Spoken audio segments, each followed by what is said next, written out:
Lives of the English Miners by H.E. Layman. Lives of the English Miners by H.E. Layman. The story of our American English heritage. Everyone needs to get that.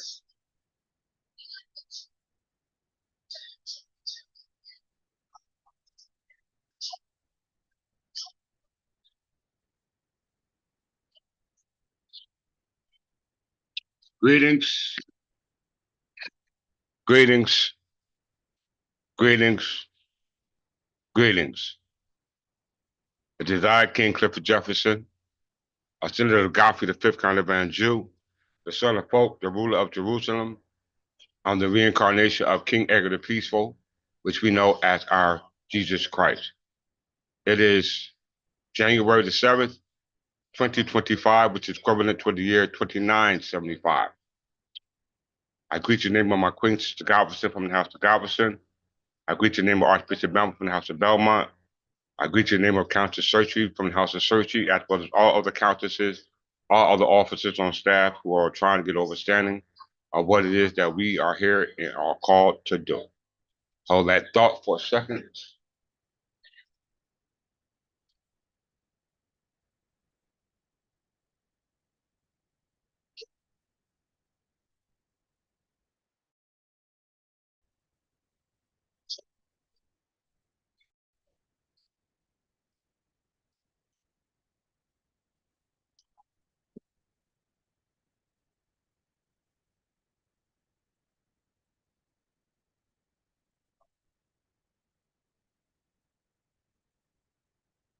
This lesson is called What You Were Not Told about the Reconquista of Berber Land.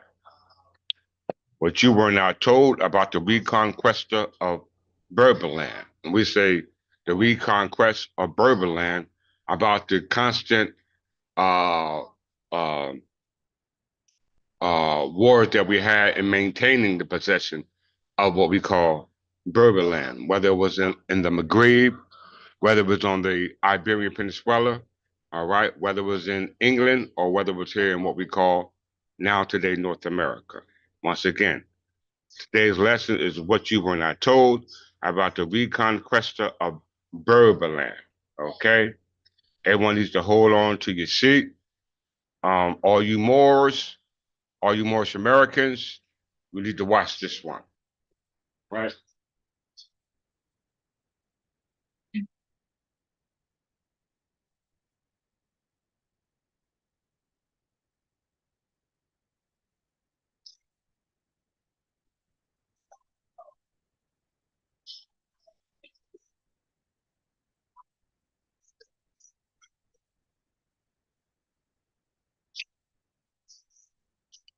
All right. All you Moors needs to watch this lecture right here. All right, because it's going to give you ability to be able to question your leaders on what they so-called say about your nationality. Okay, there's an upcoming meeting or celebration for the Moorish Festival of America, sponsored by the Canaanite Moors, the 9th of this month. So if you are watching this lecture, then these are some of the questions that you want to ask some of the panelists who's going to be there. And one of the panelists is Grand Sheik Lord Nature El Bay from the Moorish Festival of America, Temple Number 10, where I was the assistant Grand Sheik of in my days as a member of that particular group. I'm no longer associated with it by the fact that I understand the history of the Moors a little bit better than they do. And as regards to those who are attending that meeting, if you want to have a better understanding about yourself, as well as to be able to uh, uh, be not led astray, it's beneficial that you watch this hearing lesson, hearing intel in regards to the origin of the land that they now call the land of the Moors, Isle Andalus, or whatever term that they use. All right, wherever territory that they're associated with, they are not who they say they are in regards to their declaration of what we call an identity. All right, I only say this not to disrespect any of the Moors, but any intelligent person would be able to properly identify themselves with the nation that they so-called say they reside in. Okay, and have those rights that they say they descended down from respected by the nation that they so-called say they reside in. So for all those who are going to this meeting on January 8th in regards to the lecture that's being done by not Taj Tariq, by Grand Sheikh Lornette Bay, as well as uh what's the brother name? Uh I still do Katir's. All right. One thing about not to take away from I'm gonna be in its totality. The way they teach is not the correct way to teach by posting up pictures, showing signs and symbols, and breaking it down in your own narrative based upon your own consciousness is not do justice for the people. All right, especially when you trying to inform them about who they are as a part of an ethnicity or social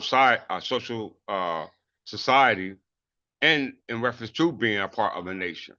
These answers must be answered by those who claim to know the answers. All right. So this is why I'm raising this lesson. All right, in regards to this meeting for all you Moorish Americans, all right, who claim to be Moorish Americans, that you really need to rethink your transgressions, all right, as a result of your transition of who you so-called say you are. This is the transgression to the law, all right, especially to the law of the land. And that I'm going to qualify because what you see behind me is what we call the checkerboard, all right? And we know the word uh, checkerboard responsible to the land. All right, as we see on my left, King Edgar the Peaceful, which I'm the reincarnation of, are standing with the royal regalia of a king who's considered to be the king of all land. Okay, Albion Empire. Okay, this is very important to understand in regards to the symbolic of what we call the checkerboard. All right, and we know checkerboard is the board where we play games. All right, and the game has been played on us as a people because of the misidentifying what the origin of where these terms and these games originated from. So with that, let's get started with this marvelous lecture. Once again, this is not the bad mouth to talk about any Moorish America or any society or to disqualify their doctrine, etc. Religious freedom is prevalent here in the United States, but nonetheless, it's a violation of the law. I.e., when I say the law of the church. All right. So with that, let's get started.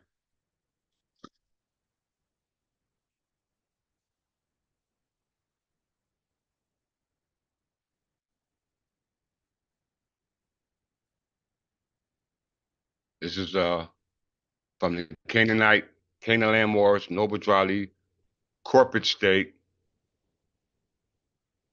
corporate state,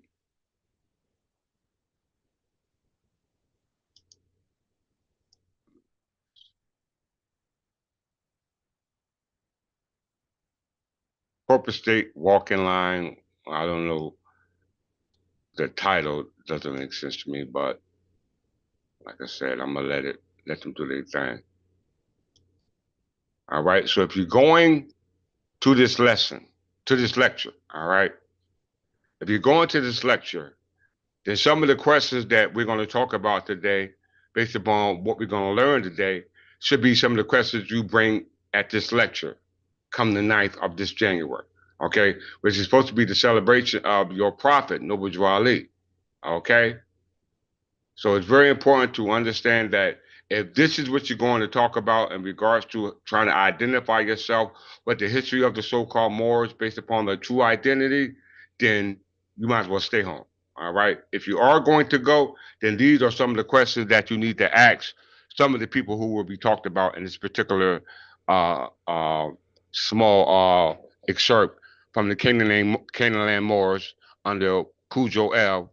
All right, no disrespect to you, brother, but I'm just going to talk about the history that you should be talking about when this so-called meeting or lecture or uh, congregation comes about.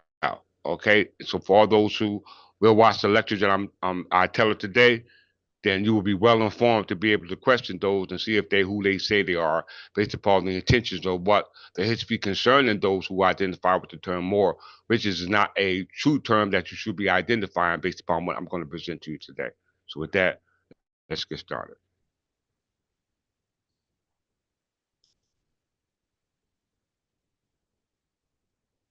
If anybody got a problem with this lecture, if you want to break bread like brothers and sisters, like men and women, you're welcome to the platform, or we can come on your platform and talk about what it is that's being exposed today, because it's for the benefit of your your nationals, okay, for your nation, for your citizens. This information is very important to understand, not just your relationship with your nation on the other side of the sea, but as well as over here, because your rights goes from sea to sea, just like ours does.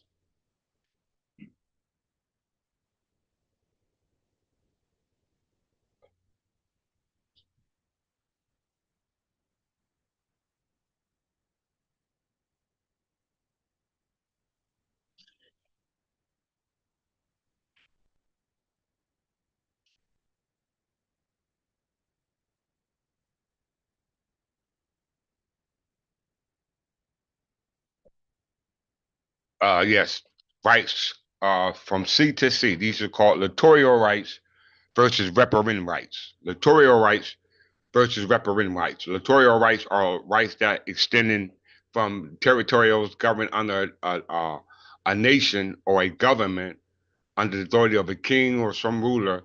And the law also applies to the territory which is governed by that particular polity. Okay? These is called littoral rights, contrast to riparian rights. All right? So without further ado, let's get started. This is an early lesson, but hey, it has to be done.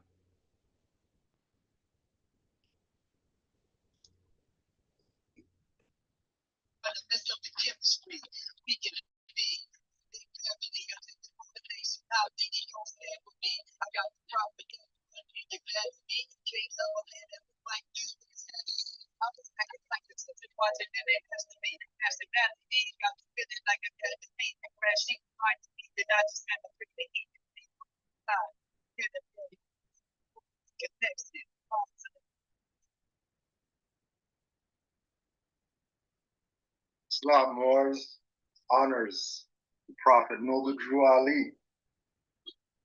Praise due to Allah.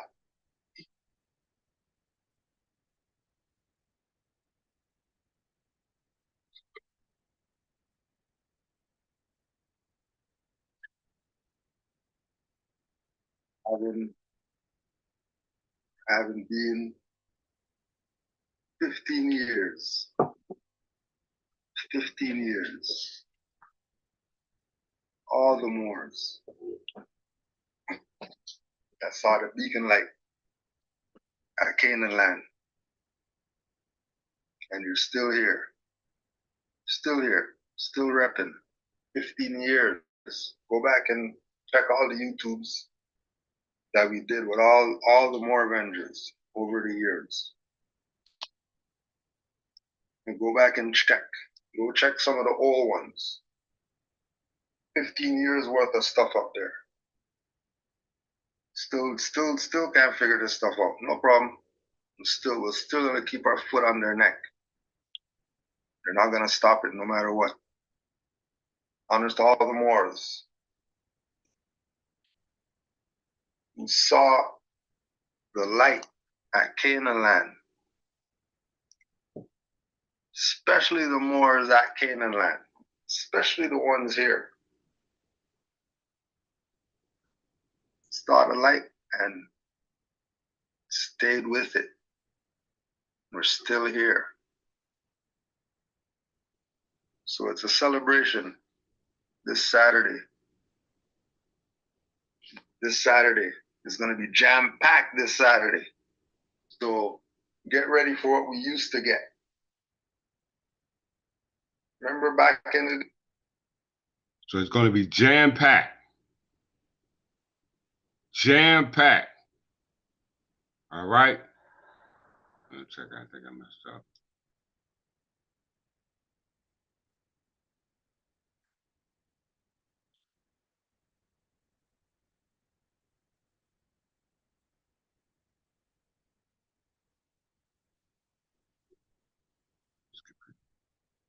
Oh, no, I didn't.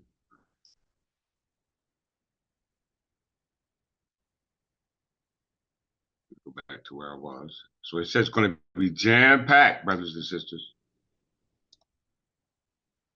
So if it's going to be jam-packed, then it should be a good time to ask questions.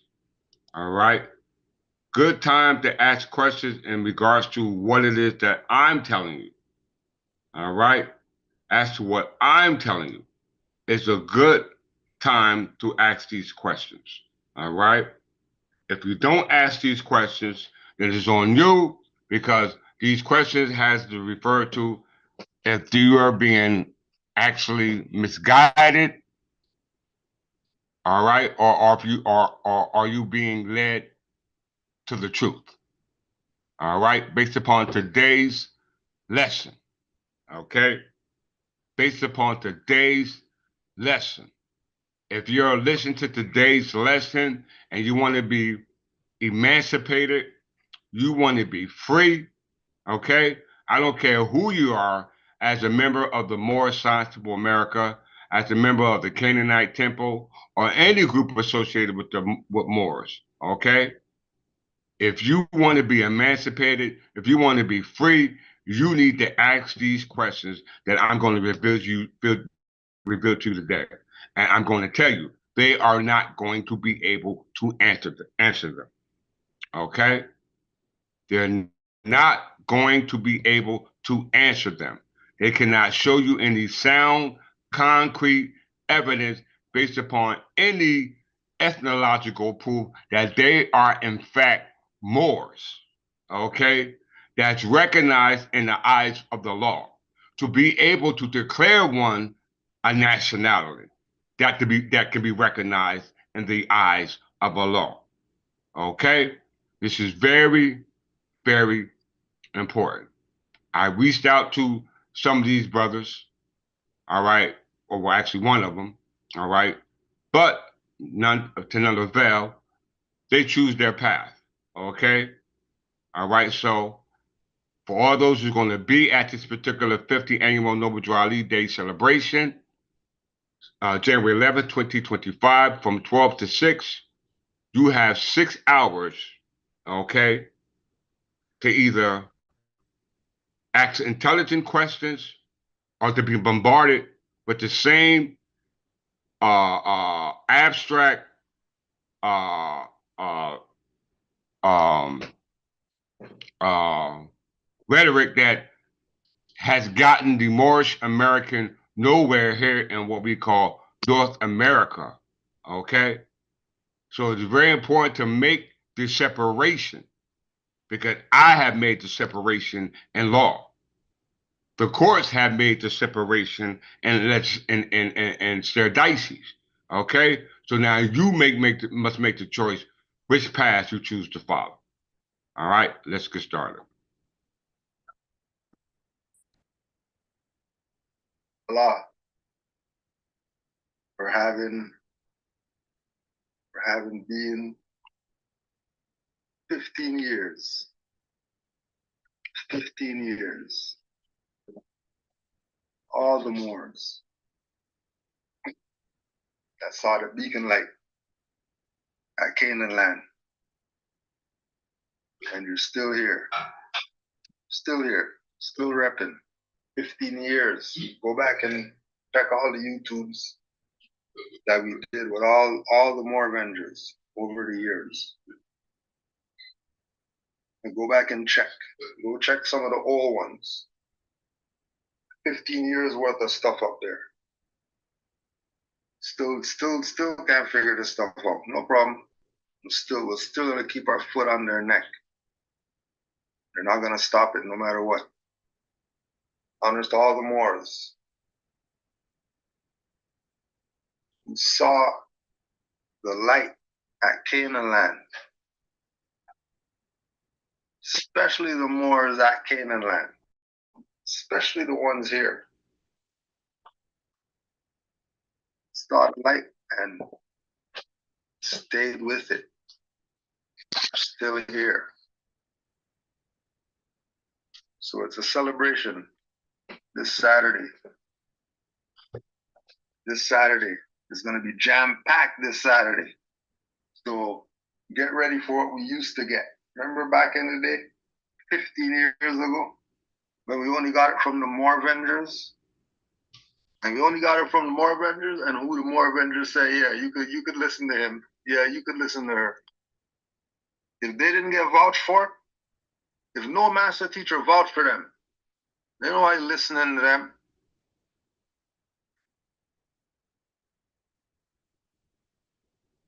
Nobody listening to them. So this Saturday, for all the Moors, it's 15 years we've been here. You know what I mean? And this is not some, toot horn and all that. This is what we're here to do. This is our purpose. 15 years strong, fulfilling the purpose of recognizing, acknowledging, and honoring Noble Drew Ali. Sometimes it falls before the ace, a couple of times it fell on it, and sometimes it's after. We make sure that it's known Noble Drew Ali is the prophet of the Moors, of the Americas, who finally found out the truth about their nationality and their birthrights from this individual, from this seer, from this man, from this high priest.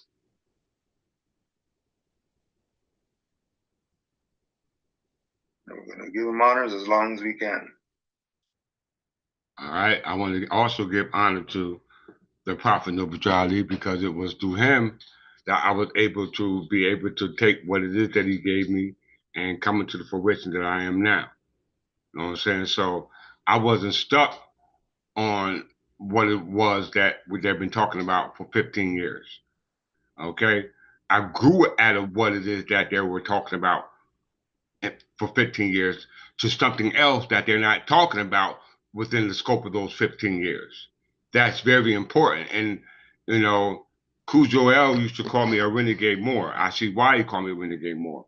But that's all right, because, we are all obligated, you know what I'm saying, not because of what somebody else said to us, but because it's the truth. Okay? Because it's the truth. All right? So when you listen to these brothers, okay, and listen to their gift of gab, all right, and you not being conduit of the gab that they have a gift at, then that means that you suck that to whatever it is that you were sold on, okay, without any interpretation, without any illustration, without any attestation to what it is that they're saying for some other source other than what Noble Drew Ali said and the Holy Quran, Circle 7. All right? Very important that you understand, because posting a bunch of pictures, signs, and symbols will not do it for the people. All right? Very important, especially when you're trying to identify these people with a nation here and what they now call America. This is not called Morocco. This is not called what we call El Andalus. It's not called any of that. All right. So we must understand the purpose of celebration. Okay. Let's continue.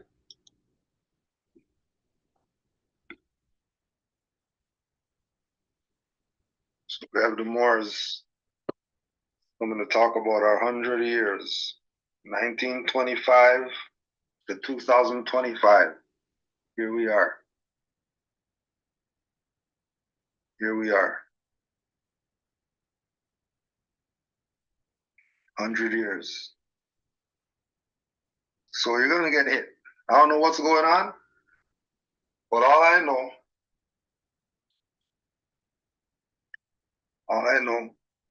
whoever is there, they'll get what they're supposed to get.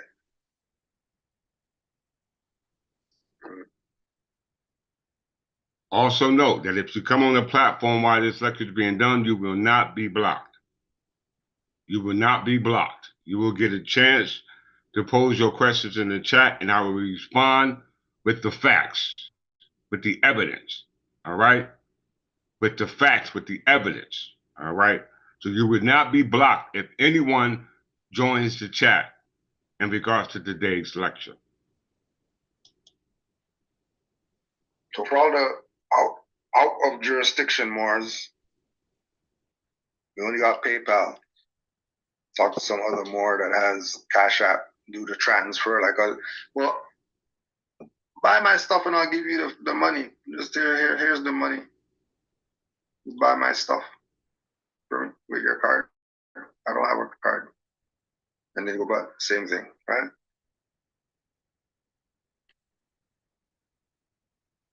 Remember, it's every year. And since COVID, we were doing the online.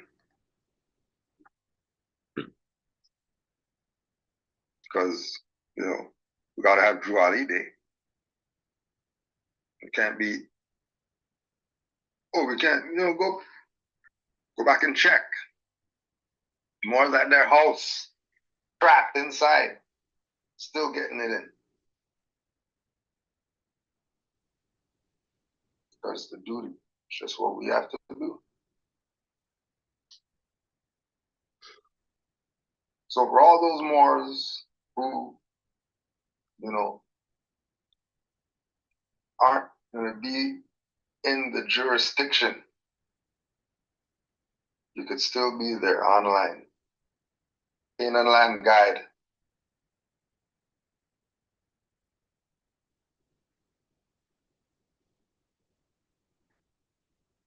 At gmail.com. Land guide at gmail.com.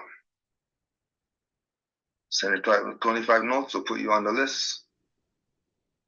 And you'll get the email on the day of the celebration.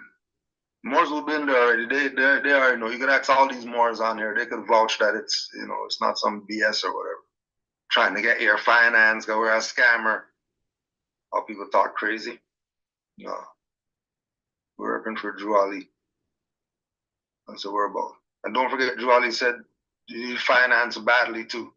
Since we're scammers and package sellers and all that stuff.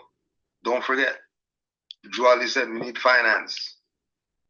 So if you're for more Science Temple and more Divine National Movement and all of that, then look what you're getting for 25 notes. 25 notes.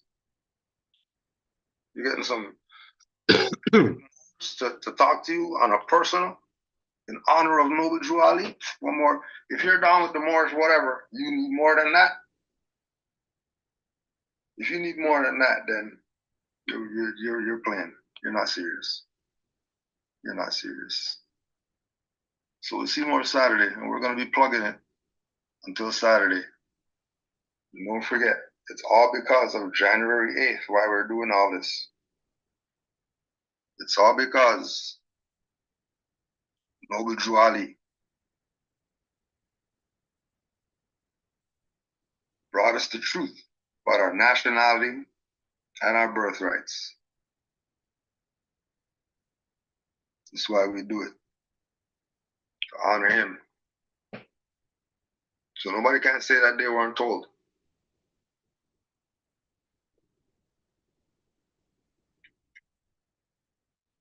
Can't say. You weren't told.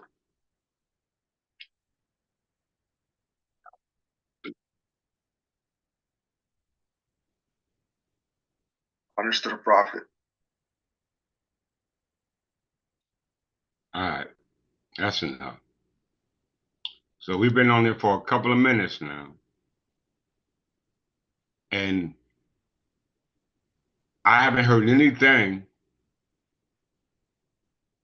other than what I've been hearing from the Moorish Science of America in regards to the literature, the uh, the the wishes and the aims of the Moorish Science of America.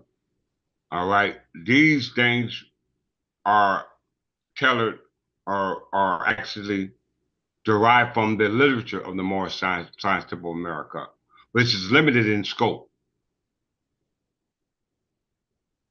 All right, but this information that's limited in scope as confined to the Moorish Science of America and whatever other names associated with it is excluded from the sound historical attestation that's done that can be actually researched from a normal scholar in regards to the invalidity of what it is that's supposed to be the topic that's going to be talked about in this meeting come January 15th.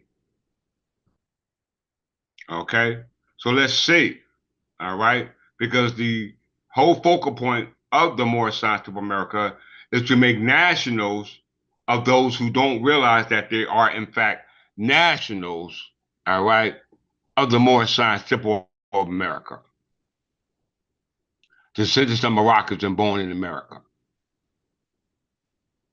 Okay, so that is the purpose intent of the lecture.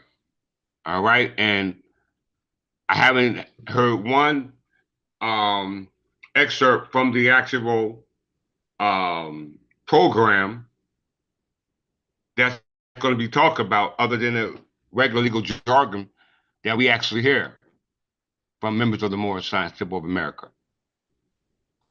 And they're doing Norbert Ali an injustice. And I'm here to honor him. So it might be offensive to you, but it's justified because it's a necessity in regards to his interests and aims and objectives on the chapter magistrate and subject. All right? Magistrate and subject is a chapter in the Holy Quran, Circle 7, that has been highly overlooked. All right? Let's just close out on this.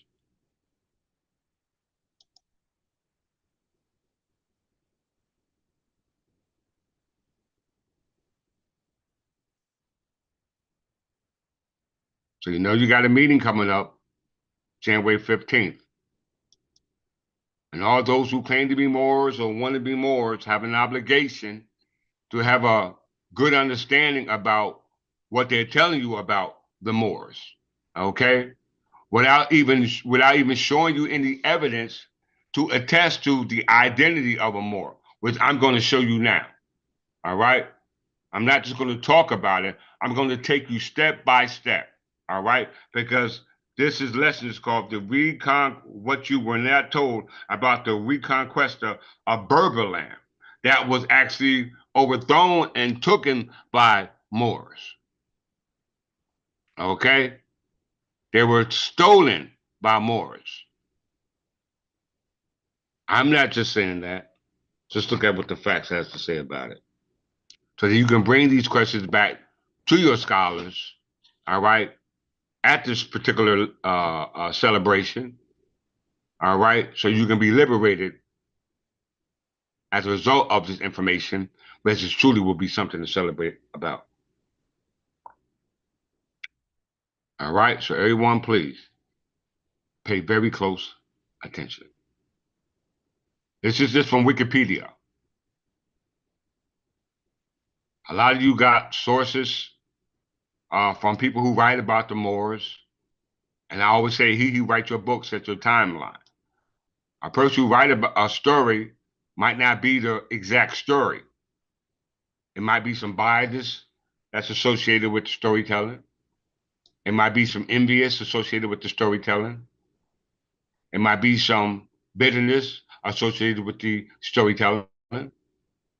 All right. It could be many things involved about the story that's being told, especially from the wrong person who does not know the origin of the story, which makes it a wrong interpretation. As I always say, he who writes your books does what? Set your timeline.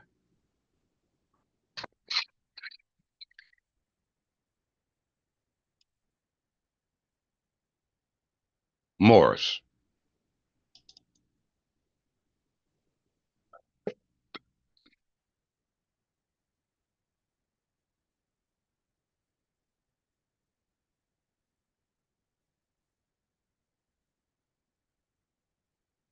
You can even bring the video with you at the day of the lecture and throw it up on the screen and watch what happens. Okay? And watch what happens.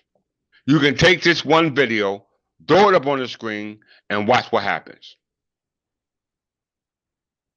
The term Moor is an exonym first used by Christian Europeans to designate the Muslim population of the Maghreb. And we know the Maghreb uh, was invaded by Moors, Arab Moors, not Berbers, but Arab Moors. Okay? The term Moor is an exonym first used by Christian Europeans to designate the Muslim population of the Maghreb, Al-Andalus, Iberian Peninsula, Sicily, Malta during the Middle Ages. Moors are not a single, distinct, or self-defined people. The 1911 Encyclopedia Britannica observed that the term has no real ethnological value. I repeat, no real ethnological value. That needs to be examined, brothers and sisters. That needs to be examined. Europeans of the Middle Ages and early modern periods variously applied the name to Arabs, Berbers, and Muslims and Europeans.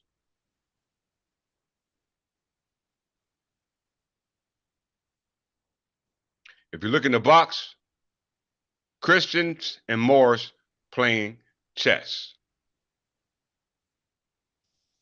Christians and Moors playing chess.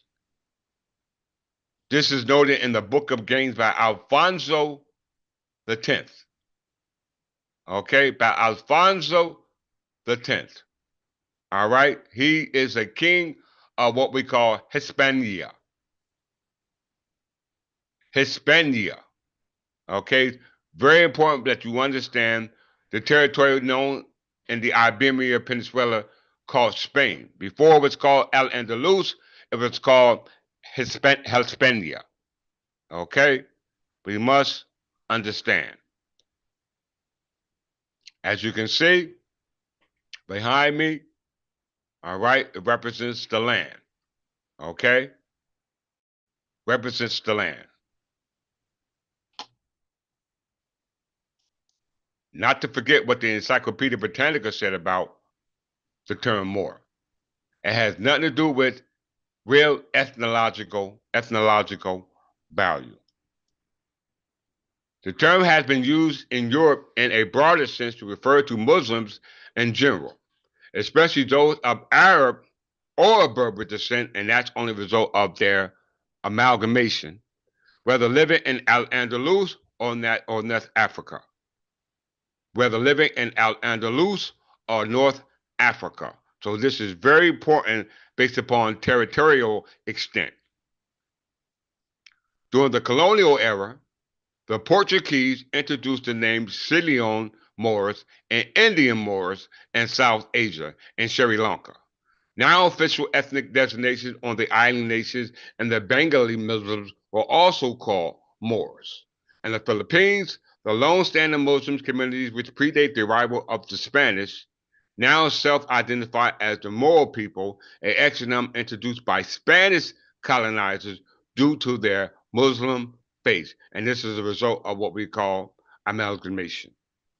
as a result of the conquest, by way of the invasion, by way of the expansion of Arabs into the territories known as the Maghreb, and then on to what we call the Iberia Peninsula.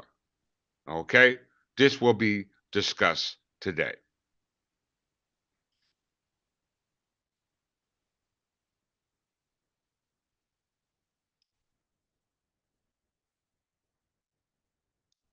In 711, troops mostly formed by Moors from northern Africa, led by the Umayyad conquest of Hispania. Once again, look at that term.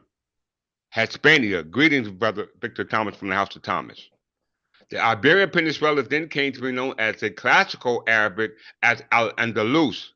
I repeat, in 711, the troops, mostly formed by Moors from northern Africa, led to the Umayyad conquest of Hispania. The Iberian Peninsula then became known as classical Arabic as Al-Andalus, which at its peak includes most of Septimania and modern-day Spain and Portugal. In 827, the Aghlabid Moors occupied Mazzara on Sicily, developed it as a port. They eventually went on to consolidate the rest of the island. Differences in religion and culture led to the centuries-long conflict of the Christian kingdoms in Europe, which tried to reclaim control of Muslim areas. This conflict was referred to as the Reconquista. In 1224, the Muslims were expelled from Sicily to the settlement of Luceria, which was destroyed by European Christians in 1300. The fall of Grenada in 1492 marked the end of the Muslim rule in Spain, although a Muslim minority persisted until their expulsion in 1609. This lecture is called What You Were Not Told About the Reconquista of Berber Land. And Berber Land was the land not only in the Maghreb, but as well as in Hispania, which is on the territory known as the Iberia Peninsula, known also as Spain and Portugal. Okay? Very, very, very, very important for you to understand the timeline, especially if you're calling yourself a Moor. Okay? Especially if you're calling yourself a Moor. Moor is an incorrect term for those who are associated with the Iberian Peninsula, known as the Spanish or the Portugal, who descended from Hispania, all right? We're descended down from the Byzantine Empire, which goes back to what we call the Celtics Numidians, all right? All these were the same people, just identified by people who were not those people, okay? He who writes your books sets your timeline, okay? So we're dealing with the Umayyad conquest of Hispania, which is the territory known as the Iberian Peninsula before it became Al-Andalus, by way of the Umayyad invasion of the Arabs. Okay? We must understand.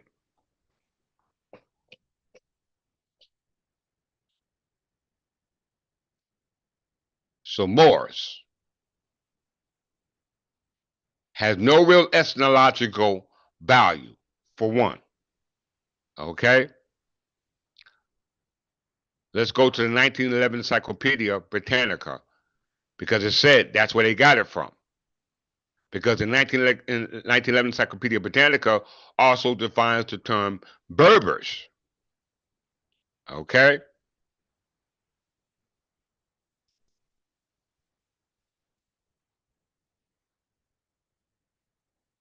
These are the questions you should be going back to when you go to that lecture on the 15th.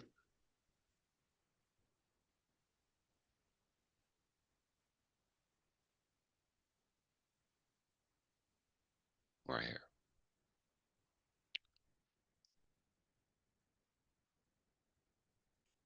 The Moors are ethnically a very hybrid race with more Arab than Berber blood. I repeat. The Moors are ethnically a very hybrid race with more Arab than Berber blood. A common mistake is to regard them as a black race. Did y'all hear that? That is a bombshell. This is a bombshell. The Moors are ethnically a very hybrid race with more Arabs than Berber blood. A common mistake is to regard them as a black race, as indicated by the Old English phrase blackamoor, i.e., black as a Moor. They are a white race, though often sunburnt and bronzed for generations, and both their children and those who have lived in the cities might pass anywhere as everyone say it, Europeans. These are facts. Let's go to the 1911 Encyclopedia Britannica.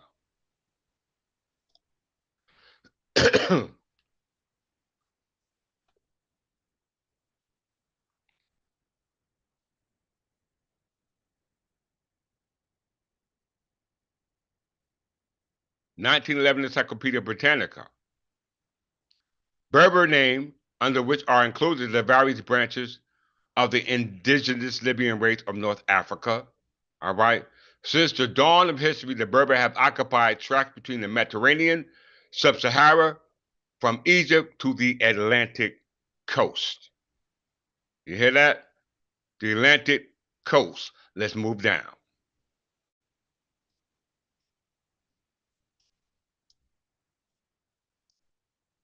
In spite of history of foreign conquests, Phoenicians, Greeks, Romans, Vandals, Arabs, and French, the Berber physical type and the Berber temperament and nationality has persisted since the Stone Age.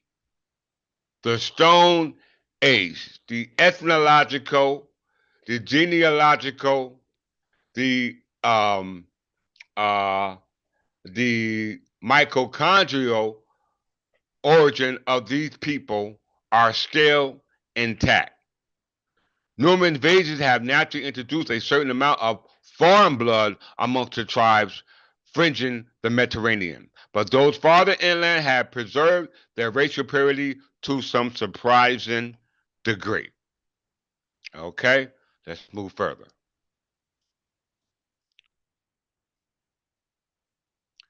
This fact has been emphasized by Dr. R.G. Latham, who writes, all that is not Arabic in the kingdom of Morocco, all that is not Arabic in the French province of Algeria, all that is not Arabic in Tunis, Tripoli, and Fez is, everyone say it, Berber. This explanation lies in a profound distinction of character, ethnological characteristics. The Arab is a herdsman and a nomad. The Berber is an agriculturist and a townsman. The Arab has built his social structure on the Quran, which inculcates absolutism, aristocracy, theocracy. The Berber, despite his nominal Mohammedanism, is a democrat with his Jimna or Witamat and his Qanun, i.e., the unwritten code, i.e., the Magna Carta of the individual liberty as opposed to the community's good. So here we have a clear distinction on the Moors and the Berbers. The Moors and the Berbers. It says that the Moors, all right, are not, as they said, let me go back to it so you can see it.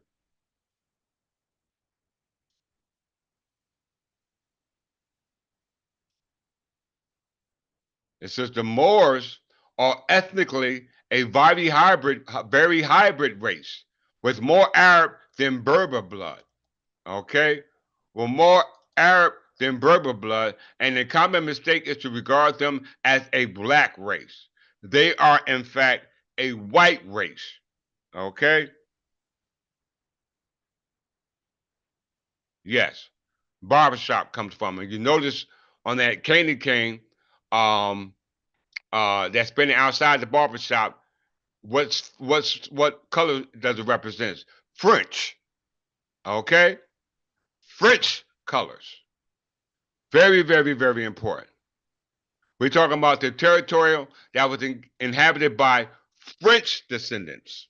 Okay, on the territory known as the Iberian Peninsula, that was inhabited by the Portugal and the Spanish, who were all descendants of what we call the kings of Castile. Okay, the Spanish Empire, the Frankish Empire, the English Empire. These were the same people. Okay, let me prove it. Take this back to this lecture and prove it beyond a reasonable doubt. Back to Wikipedia before we move forward.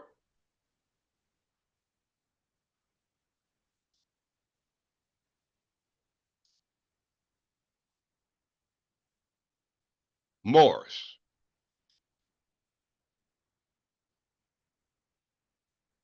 The term Moor is an acronym first used by Christian Europe's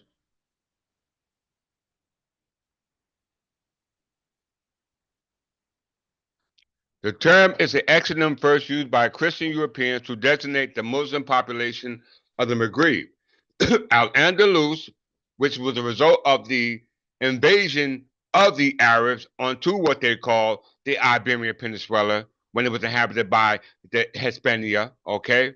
Prior to that invasion, they invaded what they called the Maghreb, okay? They invaded the Maghreb. We ain't talking about beard colors and all that. The facial characters, I can care less about that. All right? That'll throw people off from the true intent of what it is that they should be focuses on based upon characteristics. We're dealing with the nationality of people and not some people who want to declare themselves having a nationality of a people. It's very, very important. And we're not just going to have a conversation about this. We're going to go through the literature, okay? We already went through the 1911 Encyclopedia Britannica. We already went to the Berber and Moor. Okay. Now where Wikipedia says that Moor has no real ethnological value. Okay. All right. And we see that when we're dealing with land, all right, we understand that on both sides of the land is known as prescription of sovereignty based upon the true sovereign and someone who's claiming to be the sovereign. Okay, and it says right here, Christians and Moors playing chess from the Book of Games of Alfonso the Tenth. Alfonso was not a Arab. Alfonso was not a Moor. Alfonso was from the descended from the Spanish crown, from Hispania, okay, where he actually gave an excerpt on the so-called games. Let's review that real quick. Alfonso of Castile, who was warned with who? The Moors.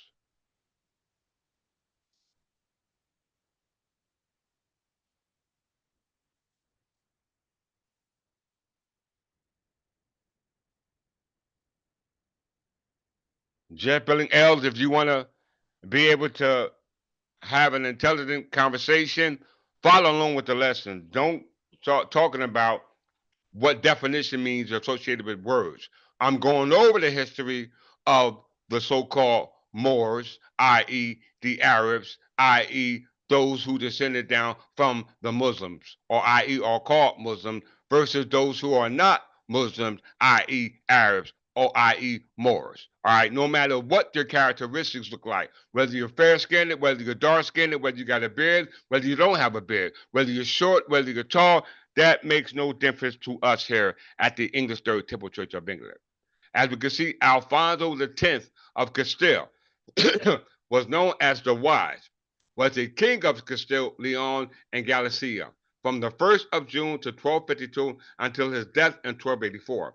During the election of 1257, a descendant faction chose him to be king of Germany on April 1st. All right? He renounced his claim to Germany in 1275 and created an alliance with who? The Kingdom of England in 1254, and he claimed the Duchess of Gascony as well. Okay? He claimed the Duchess of Gascony as well. Okay, so he had alliance with the Kingdom of England, and he was King of Castile and Leon. His successor was who? Bernadette III. His predecessor was Bernadette III. His successor was Sancho III. Okay, Bernadette III was the father of Eleanor of Castile, who was married to Edward the First of the Plantagenet crown, makes them what? Family. Family, my brothers and sisters. But more about these games. It's called the Libro de los Dragos. Dragos. Forgive me if I'm pronouncing it wrong. Let's look at that real quick.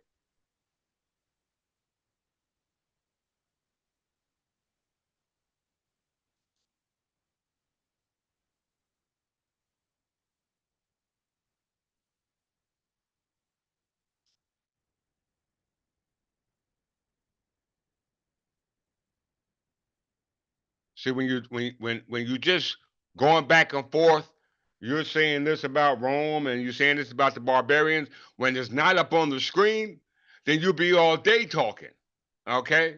And you'll be going back and forth. We don't have time for that, my brother. These are the facts right before you, all right? And it says that Christians and Moors are playing games, checkers, chess, all play on the same board, okay? All play on the same board.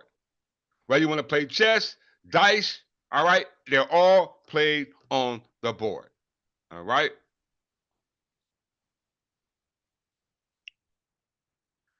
Libro de los Juegos, Book of Games, was a Spanish treatise of chess which synthesized information from other Arabic works on this same topic, dice and tablets, backgammon and four-barrel games, commissioned by Alfonso X of Castile, Galicia, and Leon, and completed in his scriptorium in Toledo in 1285.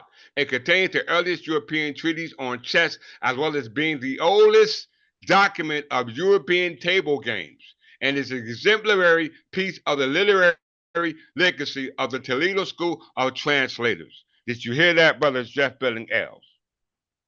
Did you hear that? Can you agree with that? All right?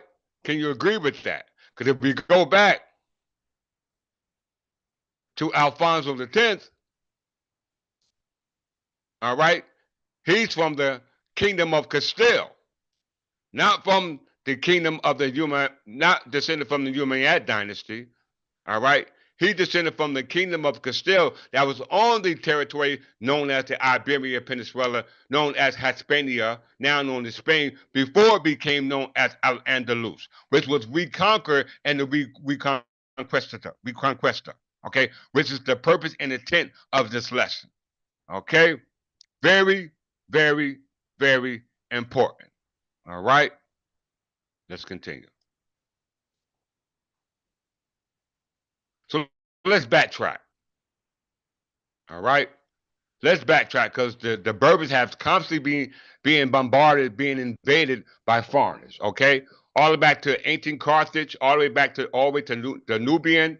All right, okay, all right. We had many wars, Battle of Tolosi. We had many wars that resulted as a result of Arabic invasions, Arabic influence on the actual people that inhabit the lands, which were called Berbers. Okay? They were called Berbers. How we know that? Let's first go back or examine the Reconquistador. Because the topic of this lesson is what? What you were not told about the Reconquista of Berber Land. Once again, the Reconquista of Berber Land. And Reconquista, which means the retaking of that land that was now called Al Andalus as a result of the invasion of the Arabs on the territory known as the Iberian Peninsula, going back to when it was identified with by Hispania. Okay? Hispania. And when we go back that, we have to go back to what we call what we got? We're gonna go to, where is it at? Battle of Toulouse, which we're talking about in a second. I don't want to go too far. Okay, so the Reconquista.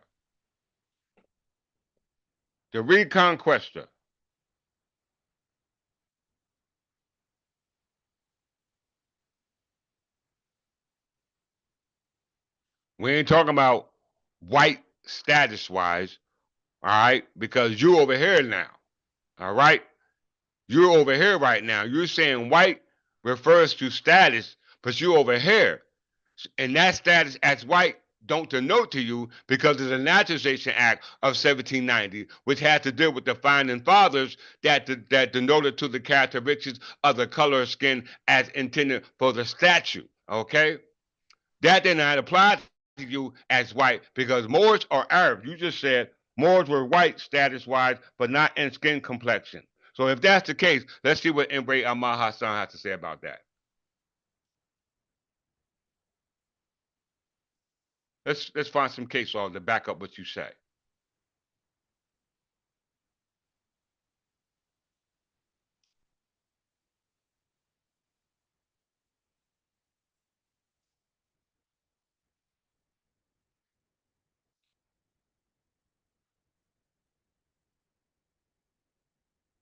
You said, and I repeat, for all you Moors, this is Jeff Billing Els. The Moors were white status, but not in skin complexion. That's what he said. That's what you said. You said that their skin complexion was some other complexion that was not white, but their status was in fact white. We know status had to do with your political status, all right?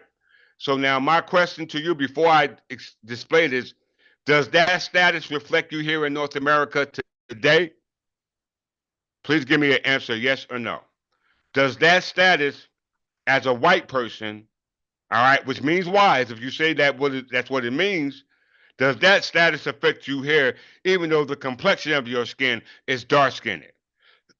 Is that the case? I'll wait for you to answer that. I'm going to warm my coffee up.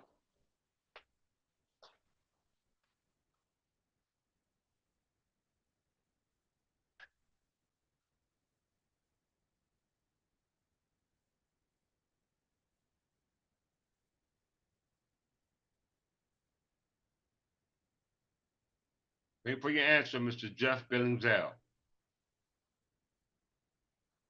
Please give me your answer.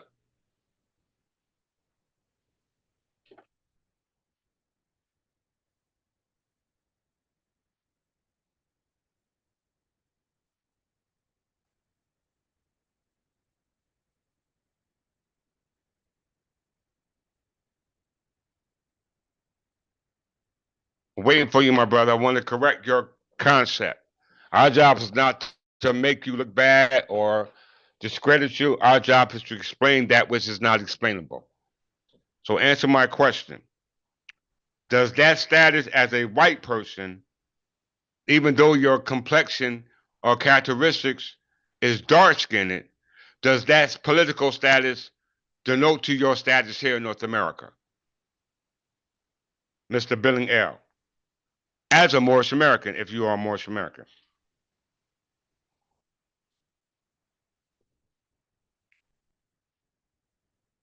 You got one, two, three, four remarks on the chat line. So can you answer that question for me before I go on?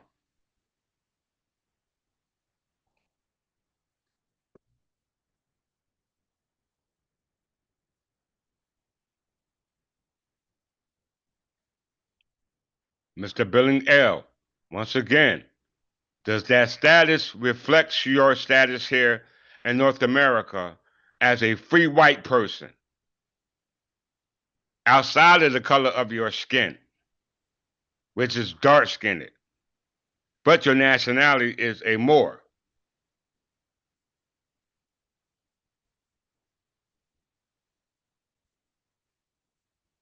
Can you please answer the question, my brother?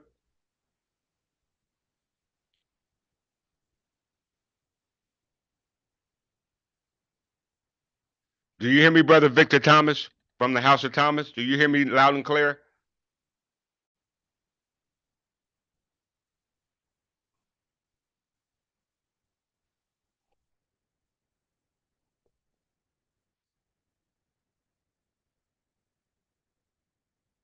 Do you hear me, brother Thomas from the House of Thomas?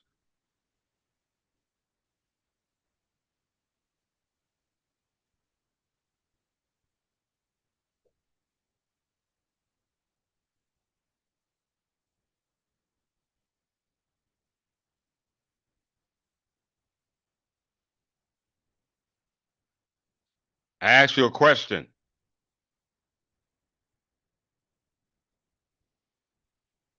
Thank you, Brother Thomas from the House of Thomas. Brother Billings L., you stated the Moors were white status, meaning wise, but not in skin complexion. My question to you, does that status as a white person still reflects your status here in now what they now call North America? All right? Even though your color of skin is of a darker complexion and your nationality is a Moor or nationality Moorish American, I'm asking you, does that status reflect you now? If you don't answer the question, that means you default on answering the question and you are not a Moorish American.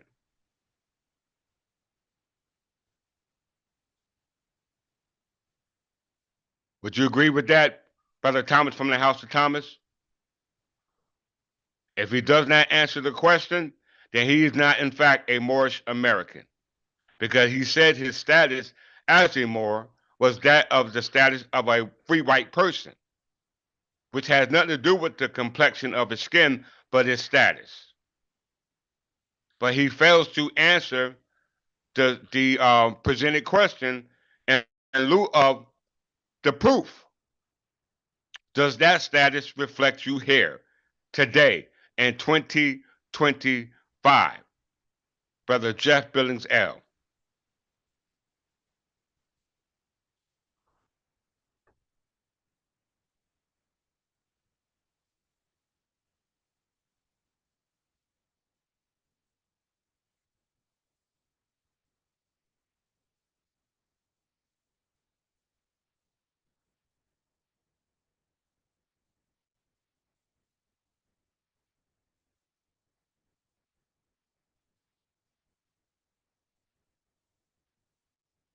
Oh, well, I guess he waived his argument.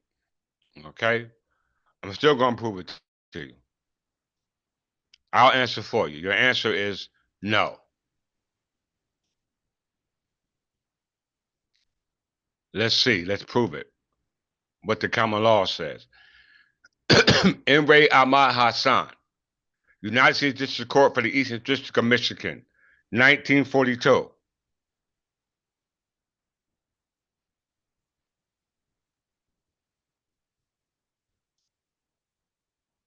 To summarize the approach which must be followed in deciding whether a particular person applying for citizenship is a white person within the meaning of the statute as interpreted by the Supreme Court is necessary to determine first the particular group or racial subdivision to which the individual belongs. Okay? Apparently, Mr. Billings, you have not made that classification. In practical effects, proof of this fact is a matter of genealogy. You have not traced your genealogy. An individual who presents a aberration from the color of skin of the group in which he is a member, such as the light-skinned Chinese or Japanese, or a dark-skinned Anglo-Saxon, does not thereby acquire a different status under the act from other members of his group. We're saying we're not only Berbers, but we're Anglo-Saxons who are dark-skinned. Our status is not dark-skinned. Our status is not white-skinned. Our status is Anglo-Saxon Berbers. You're saying your status is a white person, but you are more. More are Arabs by way of blood. Okay? And it clearly says that you don't acquire a different status under the act from a different member of your group if it's not based upon the genealogical test. You're based upon some type of status based upon being a white person as interpreted by the 1790 Naturalization Act. That's the only thing you can be using to determine your citizenship here in North America. So let's see what the Supreme Court say about it. Mr. Billings. We already in there. We qualify. We good. Dark-skinned Anglo-Saxon Berbers. Of course, when the individual applying for citizenship has a skin of a different color than is usual for a member of the group from which he claims to come, a strong burden of proof then rests upon him to show by the usual method of proving genealogy that he is in fact a member of that group.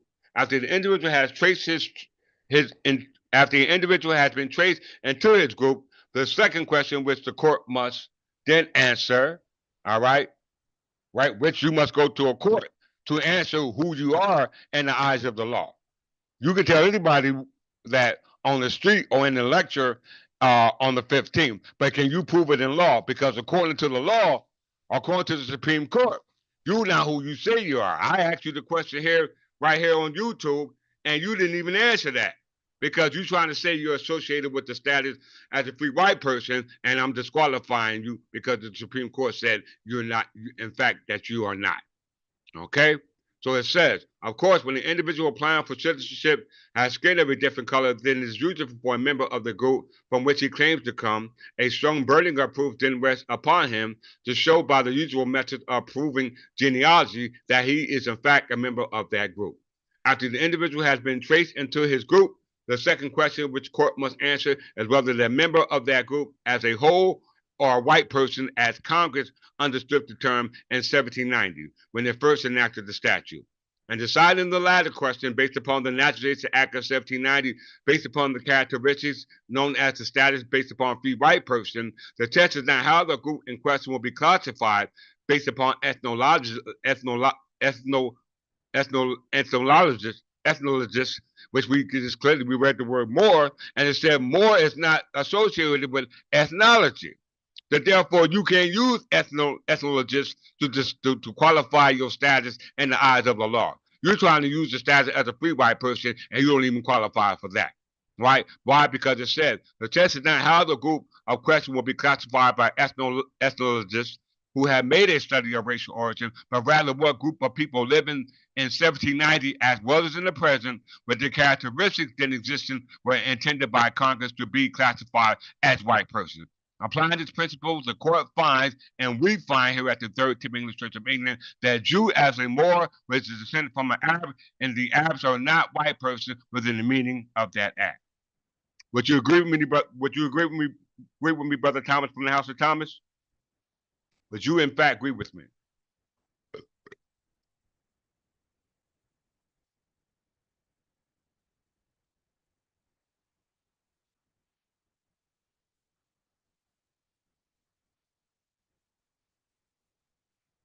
All right, let's move forward. I guess, Brother Billings, all right, you disqualified yourself, my brother. And there's no shame in that. You know what I'm saying? Because you can't be something that you're not, and clearly you're not a Moor. All right. So now you have the opportunity to be who you are based upon the evidence that you can go if you're going to attend that meeting on the 15th and let them know that you are not a Moor, that you are in fact an Anglo-Saxon Berber. Okay? You are in fact an Anglo-Saxon Berber because the 1911 Encyclopedia Britannica says they're not the same. The Supreme Court case just says you're not the same because the 1911 Encyclopedia Britannica says that the Anglo-Saxon government was the government of the Berbers. It was the government of the Berbers. The same dark-skinned Anglo-Saxons, Brother Billing, are the same people they're talking about in this 1911 Encyclopedia Britannica.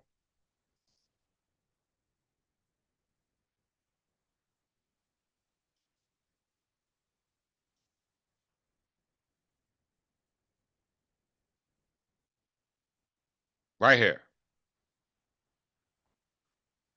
You should be jumping up for joy right now, brother, just for the revelation that I gave to you. But you too embarrassed, all right? You too embarrassed to do so. The Arab has built his social structure on the Quran, which inculcates absolutism, aristocracy, theocracy. The Berber, despite his nominal Mohammedanism, it is a democratic with his Jimna or Wittima and his Qanun or unwritten code, the Magna Carta of the individual liberties as opposed to the community's good. So you are, in fact, Brother Billing, a Anglo-Saxon Berber. And it's time to reclaim your land by those who took your land at the time of the Reconquista. Okay? At the time of the Reconquista. You like that, Brother Thomas, don't you?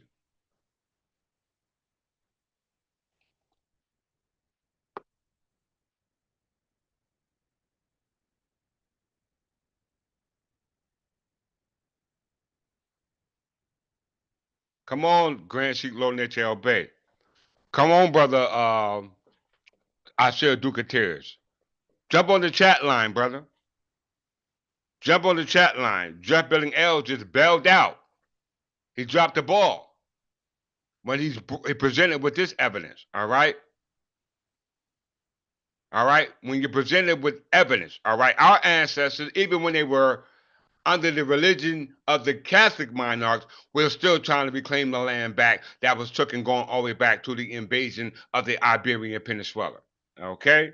I'm going to prove it. The Reconquista, Spanish and Portuguese for reconquest, you only reconquest as a result of conquest. Okay? Taking it back. The Reconquista or the Reconquest of Al-Andalus were a series of military and cultural campaigns that European Christian kingdoms were against the Muslim kingdoms following the Muslim conquest of the Iberian Peninsula by the Umayyad Khalifa, culminating in the reign of the Catholic monarchs of Spain.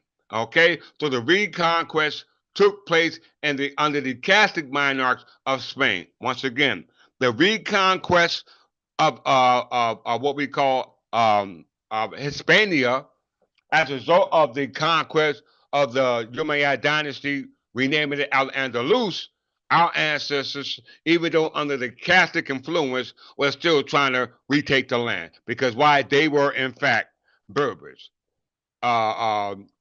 excluding the so-called depiction that you see of the Catholic monarchs of Spain. All right. How we know it? Let's look at the Catholic monarch of Spain and the territorial that the Catholic monarchs of Spain was governing at the time of the reconquest of Al-Andalus, which at that time, prior to that, was called Hispania. All right, going back to who? Alfonso the 10th. Okay, Alfonso the 10th. All right, we must understand. All right, who are these Catholic monarchs? You're talking about, let's go to the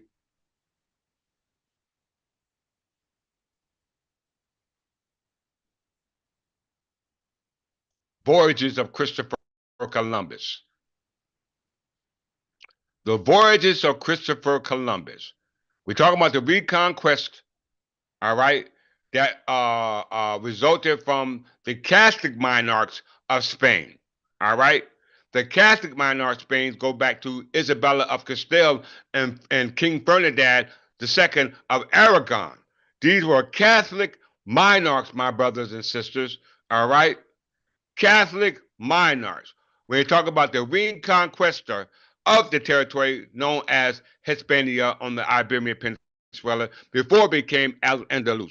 Okay, so we're going to make our transition over there, but it has to do with over here as well because New Spain and New France had territories over here as well, governed under the Catholic monarch of Spain. Okay, and prior to that Catholic monarch of Spain under Christopher Columbus, we were already here. We were already here, my brothers and sisters. Let's look at it. Portugal was the main European power interest in pursuing trade routes overseas, with a neighboring kingdom of Castile, the predecessor to Spain, having been somewhat slower to begin exploring the Atlantic because of the land areas it had been reconquered. Once again, let me repeat that. Portugal was the main European power interested in pursuing trade routes overseas, with the neighboring kingdoms of Castile, the predecessor to Spain, having been somewhat slower to begin exploring the Atlantic because of the land area it had to reconquer from the Moors during the Reconquista. So the Catholic monarchs of the Spanish Empire of Portugal, Castile, okay, they had to conquer territory from the Moors as a result of invasion, okay? And we also talk about territorial that resulted from the what is called the voyages of Christopher Columbus that also took place over here. Okay? That took place over here. We must understand. Okay? This remained unchanged until the late 15th century following the dynastic union by marriage of Queen Isabella of Castile and King Ferdinand III of Aragon, together known as the Catholic monarchs of Spain in 1469, and the completion of the Reconquista in 1492 when the joint rulers conquered the Moorish kingdom of Granada, which had been providing Castile with African goods through tribute. The fledgling Spanish Empire decided to fund Columbus' expedition in hopes of finding new trade routes and circumventing the lock Portugal had secured on Africa and the Indian Ocean with the 1481 Papal Bull of Eternity Reges. All right. Now follow your king, brothers and sisters.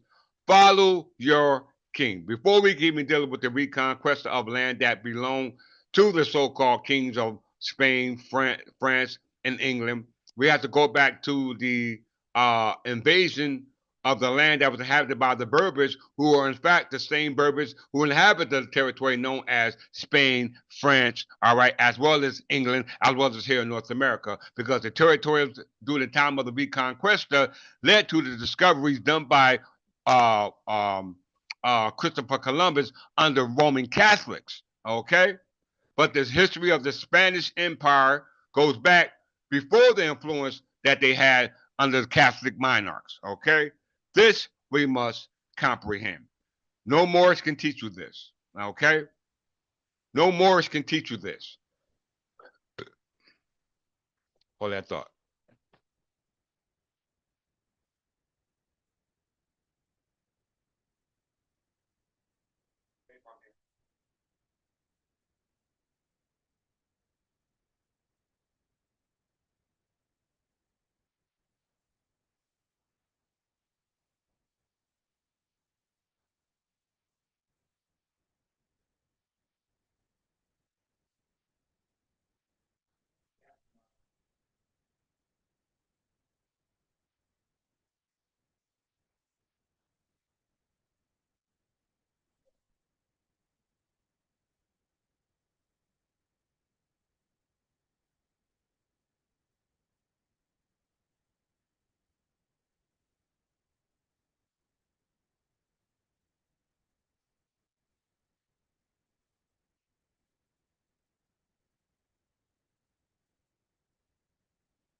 All right, I'm back. I'm back. Haven't heard from Brother Jeff Billings L. Okay. All right, so let's get on with it. Voyage of Christopher Columbus. It says that Portugal was the main European power interested in pursuing trade routes overseas with the neighboring kingdoms of Castile, the predecessors to Spain. Having been somewhat slower to begin exploring the Atlantic because of the land area it had to reconquer from the Moors during the Reconquista. This remaining unchanged until the late 15th century, following the dynastic union by marriage of Queen Isabella of Castile and Ferdinand II of Aragon, together known as the Catholic monarchs of Spain. Right? Now remember, Aragon and Castile goes back further than 1469. You ain't been taught that gap in history, okay? You haven't been taught that gap in history. That's why I'm here today. So in order for us to even understand that history, we have to go back before the invasion of Spain, Hispania. We have to go back before the invasion of what we call the Maghreb. Okay, let's do that because that'll bring us into the entry of the invasion of the Iberian Peninsula, all under the same successors under what we call the Arab Moorish kings. Okay, But they don't talk about this. You don't talk about this. That's the problem. Okay? You don't talk about this. Let's get it.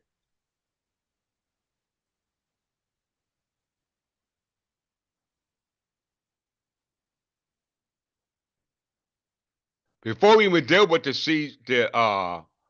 um the the what we call siege of Jerusalem. I mean the battle, what we call the Muslim conquest of the Maghreb, the Muslim conquest of the Iberian Peninsula. Before we even deal with that, we have to deal with the siege of Jerusalem. Okay? Let's talk about the siege of Jerusalem because we're going to see the siege of Jerusalem was the foundation for all of the sieges of the kings of Jerusalem, which were actually Berbers. Okay, going all the way back from the siege of Jerusalem, from the time of 636 all the way up to what we call the Crusades in 1099. All right, very important that you understand this history because we are in fact the same family. Not the same family as the Moors, but the same family as the Berbers, which were French, English, Spanish, all unified. Okay? All unified. Okay? Going back to the Byzantine Empire. Okay? Going back to the Byzantine Empire. We're going to talk about this, brothers and sisters. All right? Let's see. City of Jerusalem.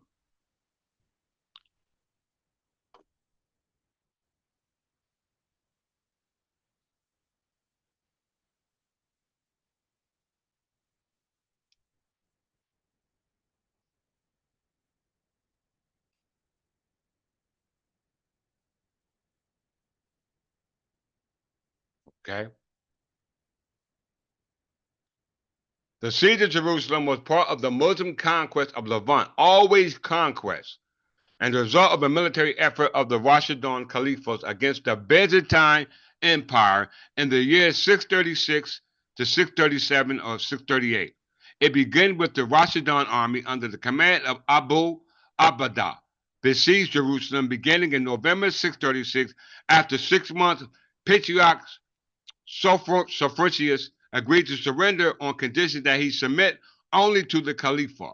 In 637 and 638, Khalifa Umar traveled to the Jerusalem in person to receive the submission of the city. The patriarch thus surrendered to him. This is in 636, the siege of the Jerusalem against the Byzantine Empire. Why? Because the Byzantine Empire controlled what? Jerusalem. The Byzantine Empire controlled what? Jerusalem. The Muslim conquest of the cities solidified Arab control over Palestine, which would not again be threatened until the First Crusade in 1099 by my ancestors. By my ancestors. By our ancestors. Okay? Anglo Saxon Berbers. All right? The siege of Jerusalem. Okay? This goes all the way back to what we call Carthage. All right? This goes all the way back to wars that goes back to ancient Carthage, ancient Numidian. All right? So the siege of Jerusalem, 636 AD.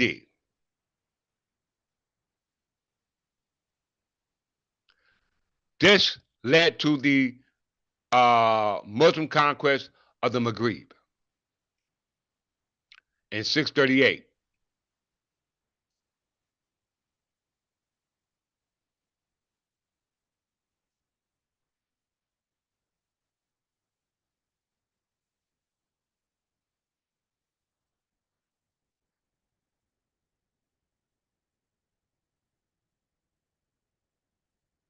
Okay? Now we already went with the siege of Jerusalem that was ruled by who? The Byzantine Empire. The Byzantine Empire. The Muslim conquest of the Maghreb, or the conquest of the West, or Arab conquest of North Africa by Rashidun. The same guy, brothers and sisters, the same individual, and the Umayyad Caliphs commenced in 647 and concluded in 709 when the Byzantine Empire lost its last remaining strongholds to Khalifa al-Walid I. The North African campaign were part of the century of rapid early Muslim conquest. Did everyone hear that? Did everyone hear that?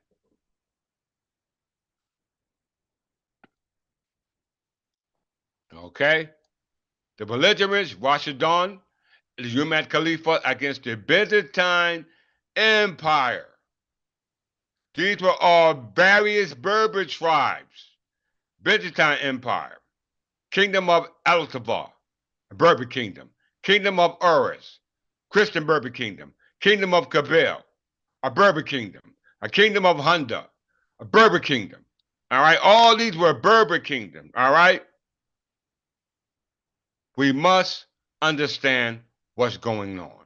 All right, the Maghreb was conquered by Rashidun through the Muslim conquest of Maghreb and ultimately led to what we call the invasion of Carthage. There were three invasions. The first invasion, all right, you can read up on your own. The second invasion, you can read up on your own. The third invasion, you can read up on your own, which ultimately led to the invasion of Carthage by the conqueror of Carthage. All right? Very, very, very important. In 698, the Arabs conquered Carthage under Hassan ibn al-Numan and completed the conquest of the eastern Barbary coast. Anticipating attempts at Byzantine reconquest, however, they decided to destroy it. The walls were torn down, agricultural lands were ravaged, aqueducts and harbors made unusable. They established their base instead at Tunis, when it was heavily expanded through Cairo, remained the governing capital until late 19th century. So the siege of Jerusalem led to the siege of what we call the Maghreb, all ruled under, everyone said, the Byzantine Empire, which was composed of Berber tribes. Berber tribes. I'm not just talking about it. I'm showing you, brothers and sisters. I'm showing you. All right? Showing you, brothers and sisters, the Battle of Carthage, 698.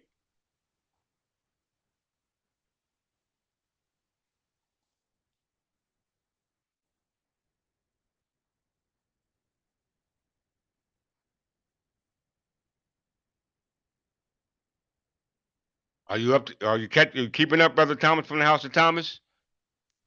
Are you keeping up? The Battle of Carthage was fought in 698 AD between a Byzantine expeditionary force and the armies of the Umayyad Khalifa. The battle was a linchpin of ongoing Muslim conquest of the Maghreb and put remaining Byzantine resistance to rest. Okay? Put it to rest. So we see the Byzantine Empire, all right, ruled by various tribes of Berbers, were in conflict with Arabs all the way through the siege of Jerusalem in the 7th century, all the way up to the 11th century through the time of the Crusades. All right? I'm going to prove it. We show and prove here. Okay? Muslim conquest of the Maghreb. Going back to it. We already looked at the conquer of Carthage, 698. All right. We're back to our premises.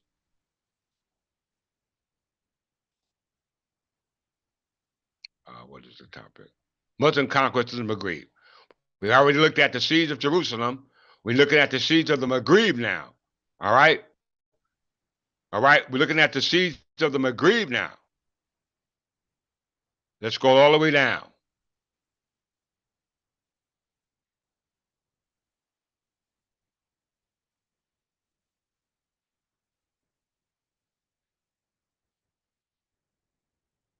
Knowing how to read between the lines, my brothers and sisters.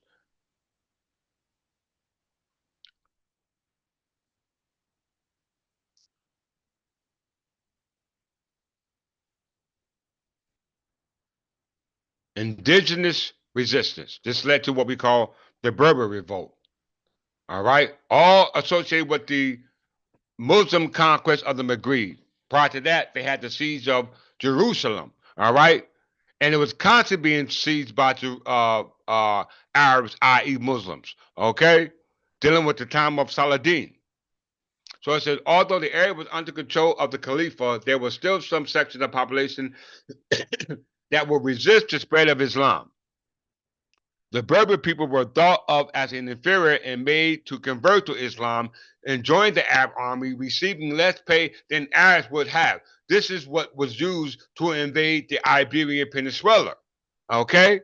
They used Berbers as warriors to invade the Iberian Peninsula, which is the land of their own family.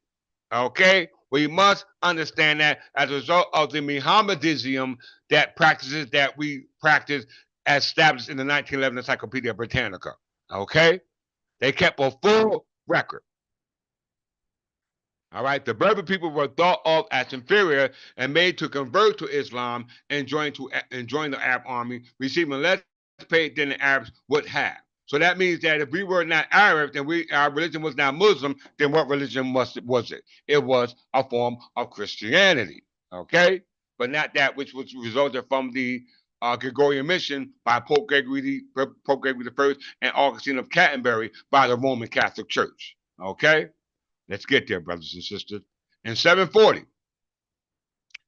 a Berber revolt was prompted by taxation of the Berbers. The rebels were led at first by Mazara, a Berber chieftain, and it began in southern Morocco, lasting through 743. The rebels managed to massacre the Arab population of Tangier and Arab governor, and capture a territory including modern-day Morocco, western and central Algeria, whom were never recovered by the Oriental Caliphs, but failed to capture Africa, Tunisia, East Algeria, and West Libya, after suffering a crushing defeat at the hands of the Africa governor Handallah ibn Safwan al-Kalbi. Okay? This is important information that you cannot deny. You cannot deny. Let's get a little bit more. All right?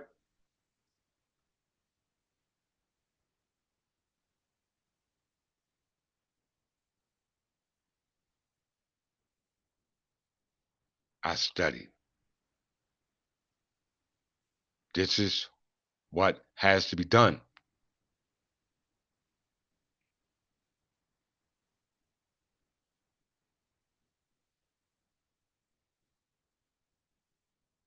Okay, right here.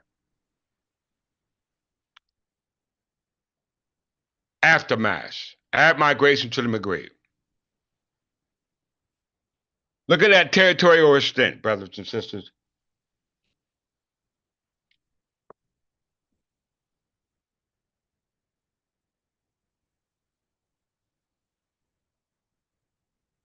Look at the territorial extent that our brothers and sisters, our predecessors, our ancestors had before the invasion of the Umayyad dynasty and territories that were encompassed not just from Jerusalem, but the whole territory known as the Maghreb, as well as the Iberian Peninsula, which were all kindred to what we call the English, because they were in fact the same people, the Anglo-Saxon Berbers, as established in the 1911 Encyclopedia Britannica, and they were dark-skinned as established in Ray Ahmad Hassan, the Supreme Court case from the District Court.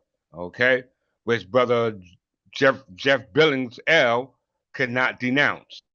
Okay, I haven't heard from him since that. All right, since then.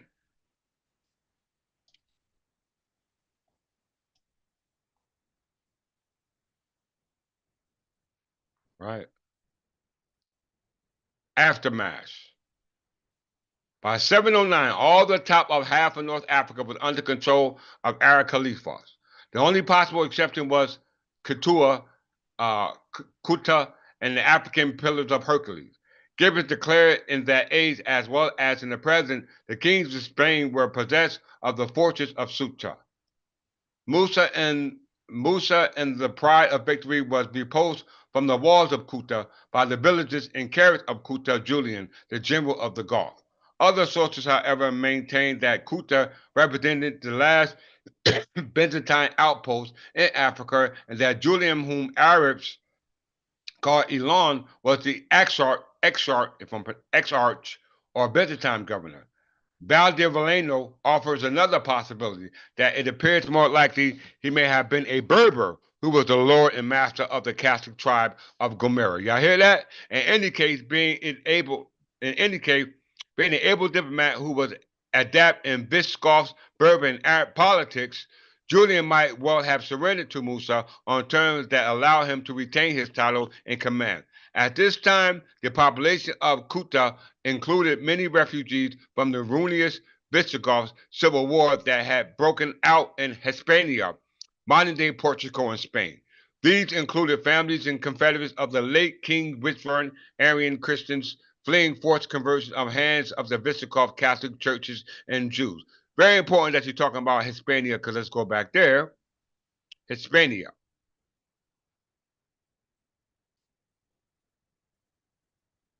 Once again, Hispania. Under Alfonso the 10th of Castile, who had alliances with who? The Kingdom of England.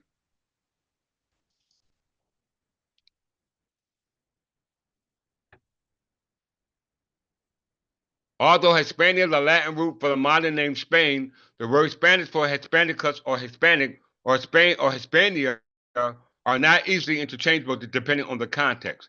The Historia de España, the history of Spain, written in the initiative of Alfonso X of Castile, meaning the wise, between 1260 and 1274 during the Reconquista of Spain, is believed to be the first extended history of the Spain in Old Spanish, using the word Español, Spain, and Spaniards to refer to the medieval Hispania. The use of Latin Hispania, Castilian, or Catalan in Old French, among others, to refer to Roman Hispania or Visigoth Hispania, and was common to all late Middle Ages. Okay? We are family because Alfonso X had an alliance with the Kingdom of England. Okay? And he was descendants of the kings of Spain, i.e., Castile and Leon, Sancho III, and Ferdinand III. Okay? Alfonso X was king of Castile, Leon, and Galicia from the 1st of June from 1252 until his death in 1284 during the election of 1257. A descendant faction chose him to become king of Germany, which he declined and renounced, and creating an alliance with the Kingdom of England in 1254. His claim to the Duchy of Gascony as well. Very, very, very important. Why? Because he was down with Bernadette III and Sancho IV. Once again, Bernadette III and Sancho III. All those were aligned with the Kingdom of Castile and the Spanish Empire, who were aligned with the French kings. All right? We must comprehend what it is that I'm speaking to today. All right? Where do I want to go?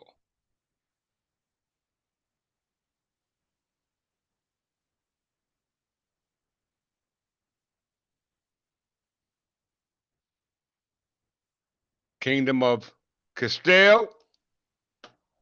Just look at that, just to prove that they are, in fact, family. Can't lie about the bloodline, brothers and sisters.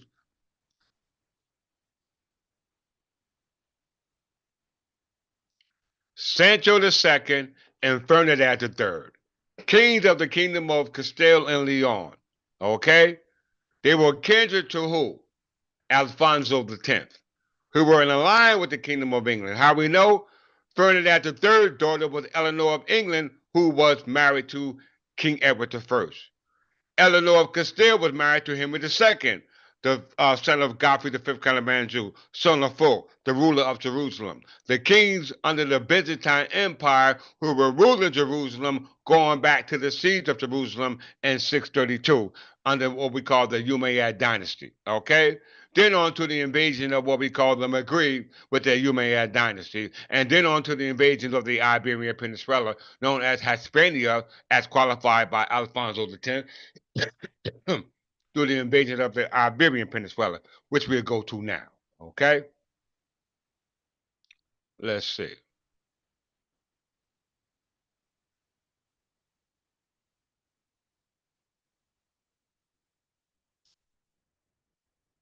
siege, Muslim conquest of Maghreb. Back where we left off reading. Back where we left off reading, brothers and sisters. But in your thinking caps, are you Moors going to that conference on the 15th? You better be able to question Grand Sheik as well as uh uh what's his name? I said Ducateres about what it is that I'm dropping to you today, because I bet you they won't have a clue about what I'm talking about. Not a clue. All right? Not one clue whatsoever.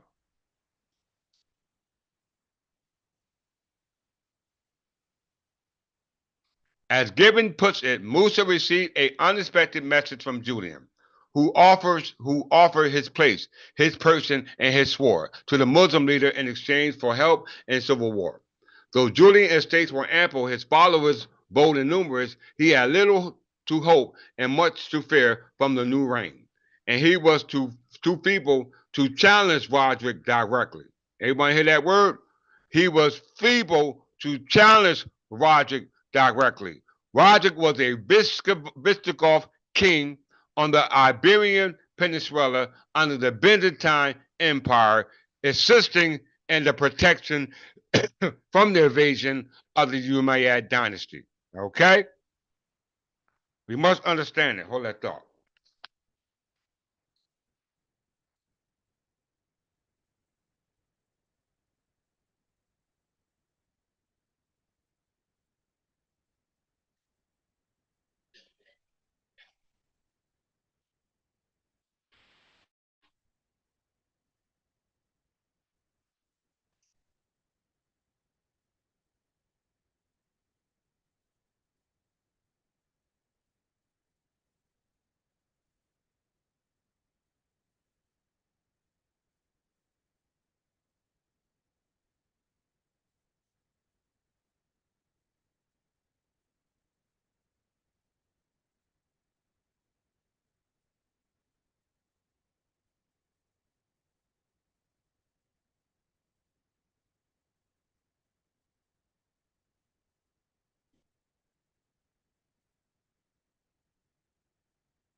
So it says that though Julian's estates were ample, his followers bold and numerous, he had little to hope and much to fear from the new reign, and he was too feeble to challenge Roderick directly. So he sought Musa's aid. For Musa, Julian, by his Andalusian and Mauritanian commands, held in his hand the keys of the Spanish monarchy. You hear that? For Musa, Julian, by his Andalusian and Mauritanian commands, held in his hand the keys of the Spanish monarchy. We must understand the extent of this lesson. Okay? Who is this Roderick that they're talking about? Let's look at him. Roderick.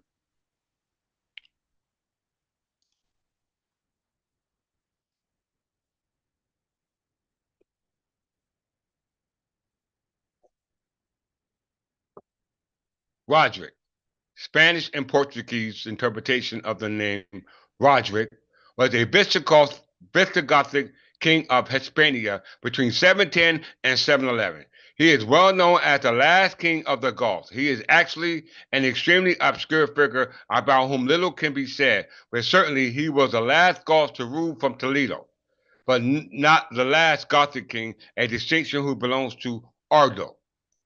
Roderick's election as king was disputed and he ruled only a part of Hispania, with the opponent Achilia ruling the rest. He faced a rebellion of the Basics and the Umayyad invasion. He was defeated and killed at the Battle of Guadalete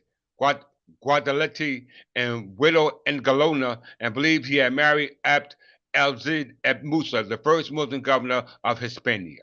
Okay, so Roderick was Visigoth king in Hispania, and that goes back to what we call the descendants of the predecessors of what we call Alfonso the Tenth.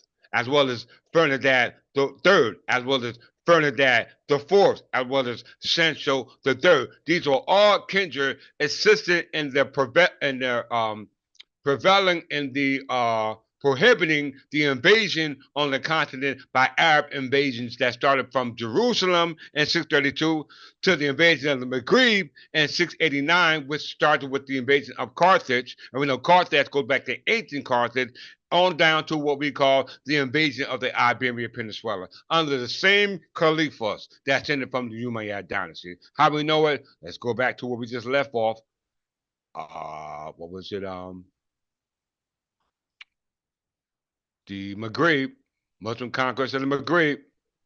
It's going to bring us right there. It's going to bring us right there.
So going back to the top.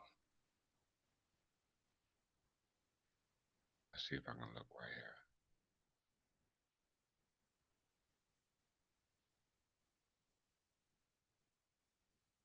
All right, going back to the top. Muslim conquest of the Maghreb. You look at the belligerents, Rashidun Khalifa of the Umayyad Khalifa and the Byzantine Empire, all Berber tribes, okay? All Berber tribes, all right? Very, very important. We're just talking about the Maghreb. We're talking about the Maghreb. Now we're going to make our way onto the Iberian Peninsula as a result of our Spanish kindred from Hispania, okay? Very, very important to understand that because they were all in line together as a result of protecting against foreign invasion, okay? Protecting against foreign invasion. Let's see.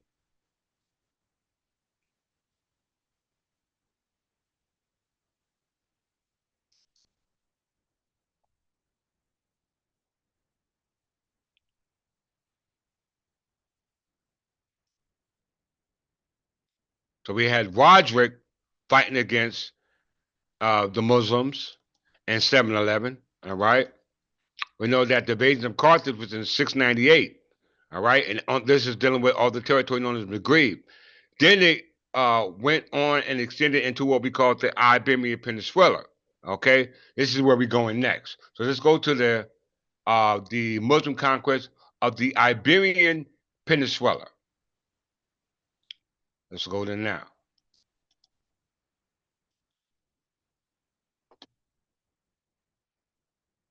Muslim conquest of the Iberian Peninsula. Muslim conquest of the Iberian Peninsula from 711 to the 720s, also known as the Arab conquest of Spain. Greetings, Brother McGarrett from the House of McGarrett. The Muslim conquest of the Iberian Peninsula starts in 711. The Muslim conquest of the Maghreb starts in 698. Okay? And the Muslim siege of Jerusalem starts in what? 632. So from 632 all the way up to what we call, where we at now, 711, all right, Muslims are invading the territories that were inhabited by what we call Byzantine Berbers. Okay? Byzantine Berbers. Okay? Going by different names as a result of how they are being identified by people who wrote the story, but they are in fact Berbers, okay? All right? We know that Arabs used Berbers to invade the Iberian Peninsula, okay? How we know it? Let's read it. The Muslim conquest of the Iberian Peninsula, also known as the Arab conquest of Spain, which is the reason why it became Al-Andalus, was the Umayyad conquest of the Visigoth kingdom of Hispania. We know Hispania goes to who? Alfonso X. And Alfonso X had an alliance with the Kingdom of England. He was also a descendant predecessor of who? Bernadette the fourth, and Sancho the fourth, okay, who descended from Sancho the third, all kings of Castile. All right, we must understand that. It says that the conquest resulted in the end of Christian rule in most of the Iberia and establishing a Muslim Arab Moorish rule in that territory, which became known as Al-Andalus under the Umayyad dynasty. Did you hear that? Under the Umayyad dynasty. During the Khalifa of the sixth Umayyad Khalifa, Al-Walid I, military commander, and Tariq ibn Zayed departed from North Africa, that's after they seized the Maghreb, in early 711 to cross the Strait of Gibraltar with a force of about 1,700 men to launch a military expedition against the Visigoth-controlled kingdom of Toledo, which encompassed the former territory of the Roman Hispania. After defeating King Roderick, we just read about him, at the Battle of Guadalete in July the same year, Tariq was reinforced by the Arab force led by his superior Walid Musa ibn Nasir and continued northward. You cannot dispute this information. Let's go back to the Muslim conquest of the Maghreb and validate it.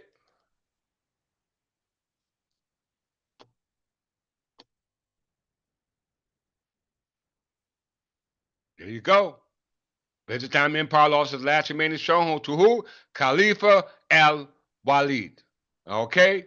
So now they did not only uh, um, um, immigrated, migrated, conquered our land, all right? They also used us as slaves to conquer the lands of our brothers and sisters that was across the Strait of Gibraltar, okay? For further expansion of the Muslim conquest. All right? The facts don't lie. Are you going to talk about this in the celebration of the Prophet Nubi Ali for what it is that he brought you in lieu of what the so-called identity you say you have as Moors? Because I'm telling you, it has nothing to do with ethnicity whatsoever. I didn't say that. The district court said that. All right? Let's move forward.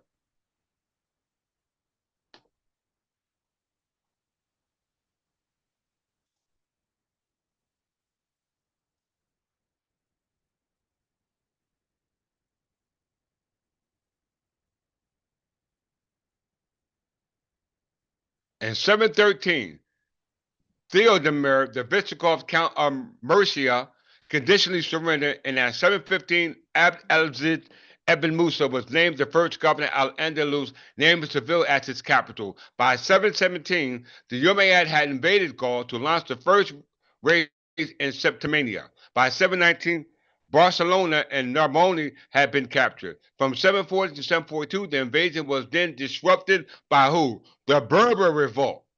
You hear that? The Berber Revolt. You not only invaded the Maghreb, which was inhabited by Berbers, you enslaved the Berbers to use them to invade the Iberian Peninsula, and that's why you have the Berber Revolt, because the people on that particular land territory were the same family. Were the same family. You can't lie about this. Look at the actual belligerents, commanders and leaders. Roderick from the Castile, Portugal, Spain, all right, and Al-Walid ibn Abdul el-Malik, okay? We must understand what's going on, all right? So we get into the siege of the Iberian Peninsula by the Moorish Arabs invaders, all right? Renaming and reclassifying that land as Al-Andalus. Prior to that, it was called Hispania, okay? And other names, which we don't wish to uh, um, tread upon. Why? Because we only go back to the time that most convenient to us, and that's going back in time to the time era which we're talking about, all right, which shows the affiliation between the Berbers, not just here in North America, not just in what they call England, but as well as on the continent of Iberia, as well as on the continent of what they call Africa. All right.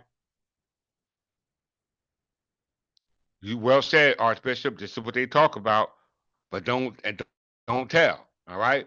But I'm going to force you to talk about it. All right. I am going to force you to talk about it. All right. Let's look at it.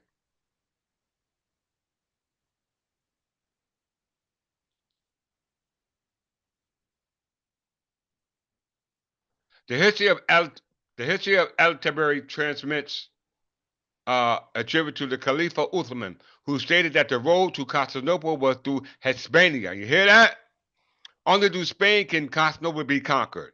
If you conquer Spain, you will share the rewards of those who conquered Constantinople. The conquest of Hispania followed the conquest of the Maghreb.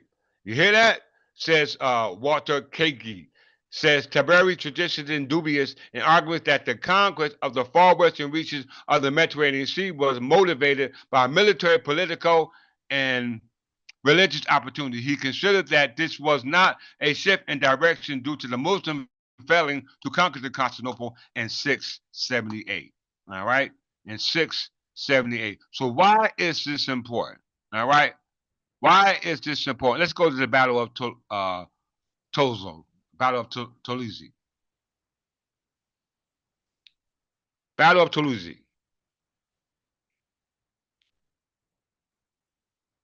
All on the Iberian Peninsula. Okay? Battle of Toulouse.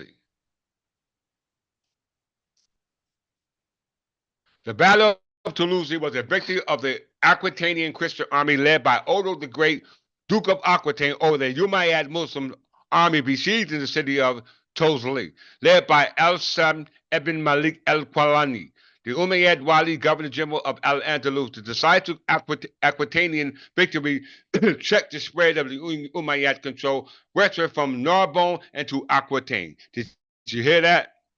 Did y'all hear that? Why is this important? All right. Why is this important? Let's look at the battle. Al-Samin ibn Malik al-Qawlani, Umayyad Wal Governor General of Al-Andalus, built up an army of Arabs and Berbers from Umayyad territories after they enslaved the Berbers, because they are not in fact the same people, from the Umayyad territory. And this is why you had the Berber revolt, because they were fighting amongst their own people. The Umayyad territories, in order to conquer Aquitaine, a large duchy in the southwest of modern-day France, formerly under Frankish sovereignty, but in practice almost independent in the hands of the Dukes of Aquitaine. British archaeologist Ian Meadows stated that Al-Samin's aim was to take Garnon River Valley, capture the city of Tolisi, and open a vast territory stretching all the way from the Atlantic Sea and back south through Muslim Iberia to the Mediterranean Sea, north of Africa. Okay, so Odo the Great helped in stopping that expansion on behalf of the Umayyad dynasty. Very, very, very important to understand that. Who was Odo the Great?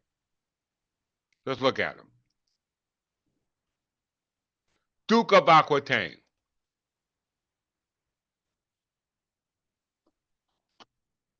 A Duke of Aquitaine fighting against Arabs in 735. All right, in 735, Odo, the Duke of Aquitaine, his territory included Vasconia and southwest Gauls and the Duchy of Aquitaine at the point located northeast of the river Garonne. A rim extended from Loire to the Pyrenees with the capital in Tolisi. He fought the Carolingian Franks and made alliances with Moors to compact them. So that means that Odo the Great, a Duke of Aquitaine, was in a distressed position because he had to make agreements with invaders, okay, as a result of another invader known as the Frankish. Franks invaded England and France, as well as Moors invaded England and France, because this is where the term barbarian comes from, okay? He retained this domain until 735. He is remembered for defeating the Umayyads in 721 and the Battle of Toulouse. He was the first to defeat them decisively in the Western Europe. The feat earned him the epithet the Great. He also played a crucial role in the Battle of Tours, working closely with Charles Martel, who alliances he sought after the Umayyad invasion of what is now southern France in 732. Battle of Tours is the Battle of Poitiers. Okay, the Battle of France, Battle of Tours is the Battle of Poitiers. Okay, so that means that Otto the Great, a Frankish king, Duke of Aquitaine, is making alliances to combat the invasion of the Umayyad dynasty. Okay, even at the hands of invasion of Frankish kings who marry into the family. Okay, we must comprehend that. All right. That brings me to what we call the Old Alliance.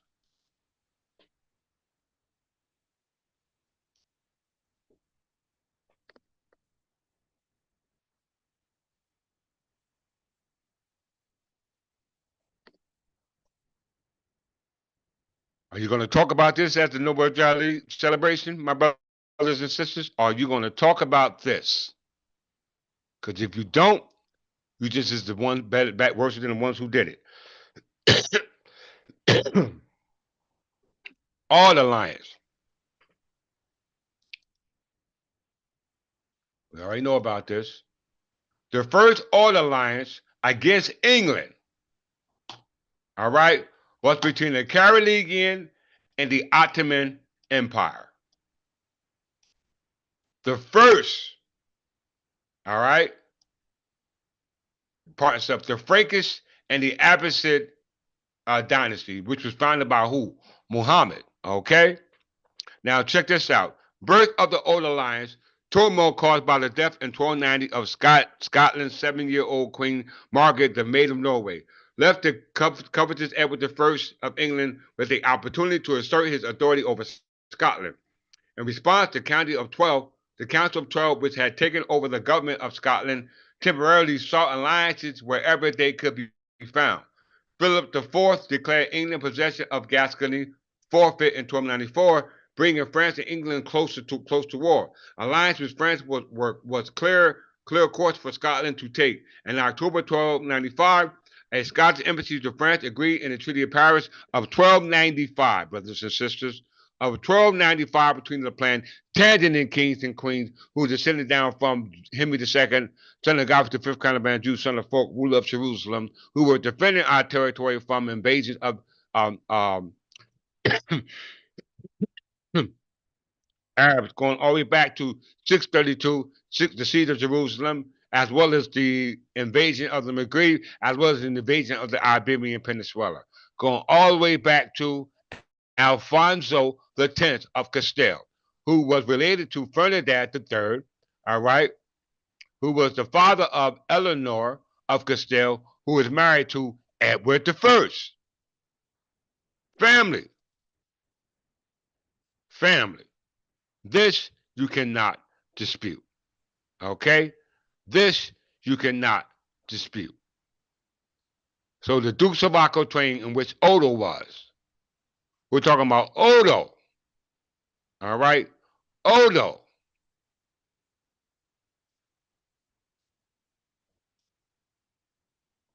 Back in the 8th century, is defeating against the excursions established by the so-called Moors. Okay? He married a Berber leader known as Lempegia. Right there. He married a Berber. Odo the Great, brothers and sisters. All right? Early leadership. Historian John D. Georgian cites him as the figure fighting in 711 against the Visigoth Roger in Pamphylia. And Visigoth Roger was a Visigoth king, all right, as well. All right? So constant conflicts, constant wars, family, non-family, all over the damn crown. Okay? So I'm bringing it to my conclusion. Odo was the Duke of Aquitaine. What are the Dukes of Aquitaine?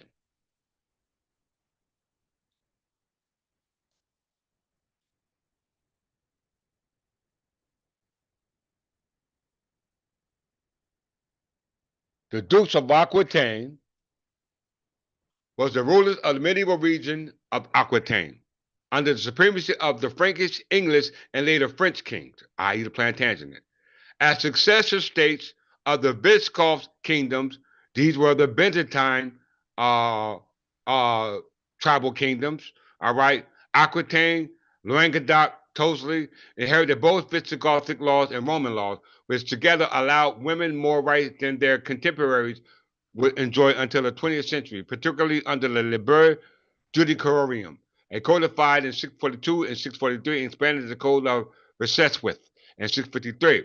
Women could inherit land and titles and manage their holdings independently from their husband or male relations, dispose of their property in legal wills if they had no heirs, represented themselves and buried witnesses in court from the age of 14, and arranged for their own marriages after the age of 20. As a consequence, male preference for primogeniture was practiced, succession, lawful nobility. All right? So the Dukes of Aquitaine. Let's look at who those dukes are. Visigoth dukes, starting with Clovis the First. Clovis the First was the founder of the Merovingian dynasty, who said they were never descendants of the Anglo-Saxons, which were the Berbers according to the case law. Okay, you scroll down, there you see Odo the Great, right there. Then you see the Carolingian kings, all right there, under the kingdom of Aquitaine. House of Uger, House of Poitiers, House of Rourke, keep coming down. House of Capet, all right. House of Poitiers. Then you got the House of Plantagenet. Henry the First, Richard Lionheart, John, Henry the Second, Edward the First, Edward the Second, Edward the Third. Richard Lionheart married Eleanor de Aquitaine. All right. So these are all families. Okay, all families that we're talking about, and you have no idea that you are in fact family. Whether you're talking about over here in North America, whether you're talking about on the Iberian Peninsula, whether you're talking about in England, whether you're talking about on the African continent, we are all in fact family. Okay? Family. This is undeniable. Okay? Undeniable. And let's close. Folk the Fifth.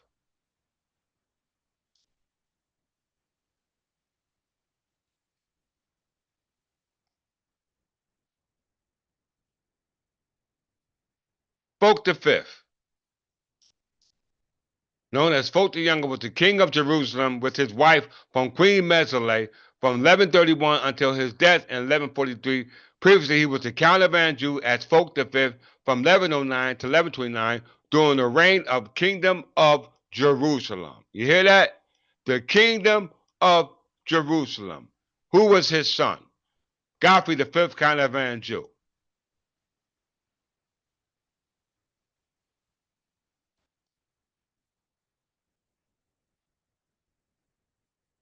All right, Godfrey the Fifth, Count of Anjou. All right.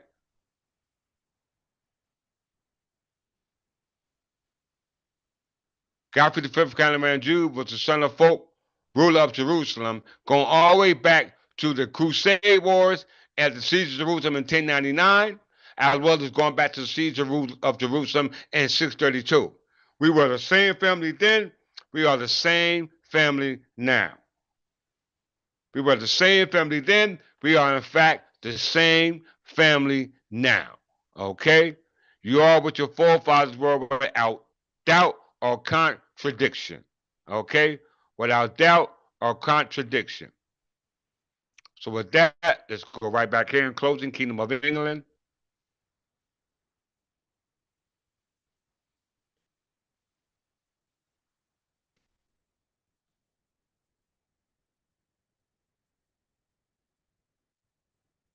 A lot of work, brothers and sisters. Let's share.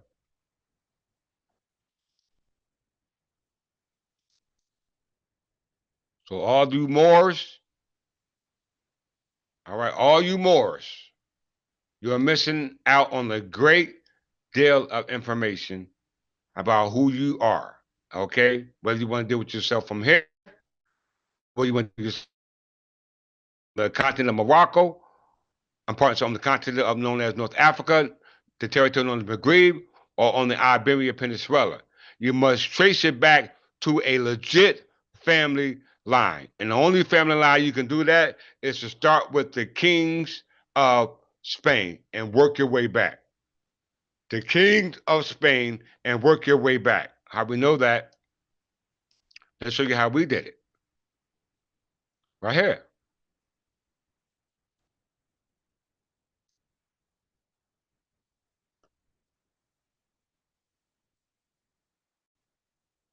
You were told not to throw away your birthright names.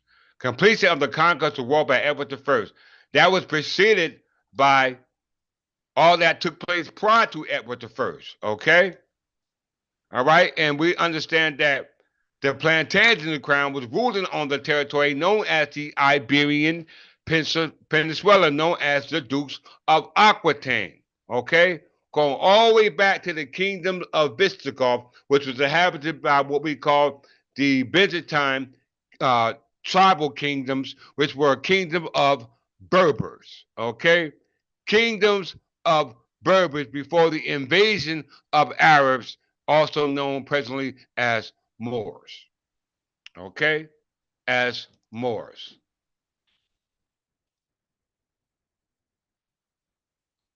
Okay? Right here.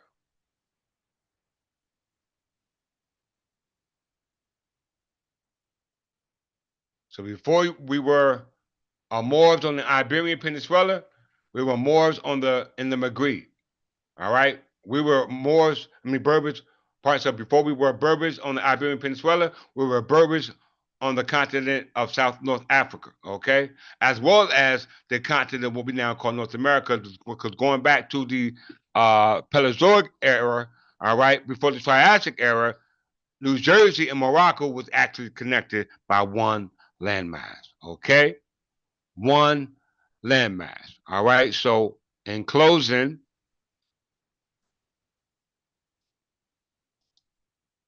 for all you Moors, it's not an ethnicity, all right? It's not an ethnicity. If you think it is, then it's a game that's being played on you, all right? It's a game being played on you because, as they said, to conquer Hispania, we know Spain is known as is the city where the sun never sets. Okay, well, over here we call the Kingdom of Spain, now known as Mexico. Now, Mexico has a illustrious history that was under the authority of the Spanish Empire that stretched not just here in North America, but on the continent of what we call Iberia. Okay, Iberian Peninsula, which stretched to the continent of Africa as a result of the Strait of Gibraltar. Okay, which clearly they showed the path of how the so-called Moor or Arab or Muslims immigrated to land that did not belong to them. Okay, that did not belong to them. All right. Term Moor is the exonym, the first used by Christian Europeans to designate Muslim population of the Maghreb. All right, Maghreb that goes back to the siege of Carthage, Al Andalus. That goes back to Roderick, and then we got all the other conquests that the so-called Arabs done under the auspices of the name of the Berbers, who are in fact, according to the 1911 Encyclopedia Britannica, Anglo-Saxon Berbers. Okay? Anglo-Saxon Berbers. We are not the same. Okay? We are not the same. Okay? If you think we are, you are highly mistaken. And if you're thinking that your status as a free right person will be protected by the law here in what we call North America, you are highly mistaken because there is no such thing as free white status other than that declared by the so-called white man in 1790. Okay? So present this case to all those at the meeting on January 15th in honor of the Prophet Noble Ali in lieu of Enway Ahmad Hassan. And this case will disqualify everything that would be celebrated at that celebration. Okay? So if you want to celebrate something, celebrate the revelation that you received today from your king, King of England, King of Spain, King of France, King of all that is to be named in this present day. All right. So with that, understand that once again, a big game is being played on you. All right. A game is being played on you. And we know when we go back to the checkerboard, they give you an example of Alfonso the Tenth, King of Castile. Okay? Alfonso the Tenth, King of Castile. All right? Very important. So with that, I'm gonna stop my share. And as you can see, the checkerboard behind us, all right, reason why we chose King Edgar the Peaceful, because he's proved to us, based upon the recorded history, that he is in fact controller of all land. King Edgar the Peaceful. Images.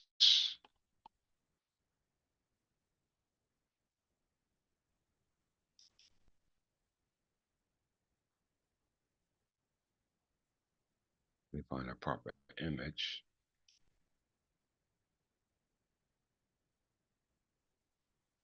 Standing on the square.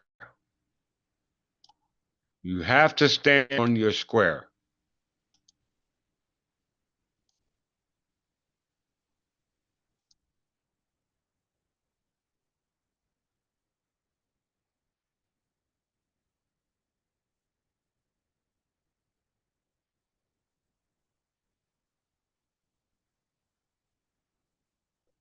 Let me see if they're going to show you the image. If I,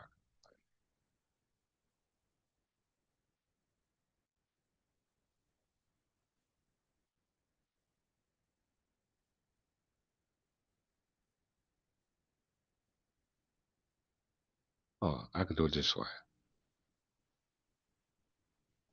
Let's see if they show me this way. He's actually standing on this checkerboard that you see behind me. All right? Right here. Right here, brothers and sisters. This is your proof. All right? The same thing you see behind me. This is about King Edgar the Peaceful and his descendants.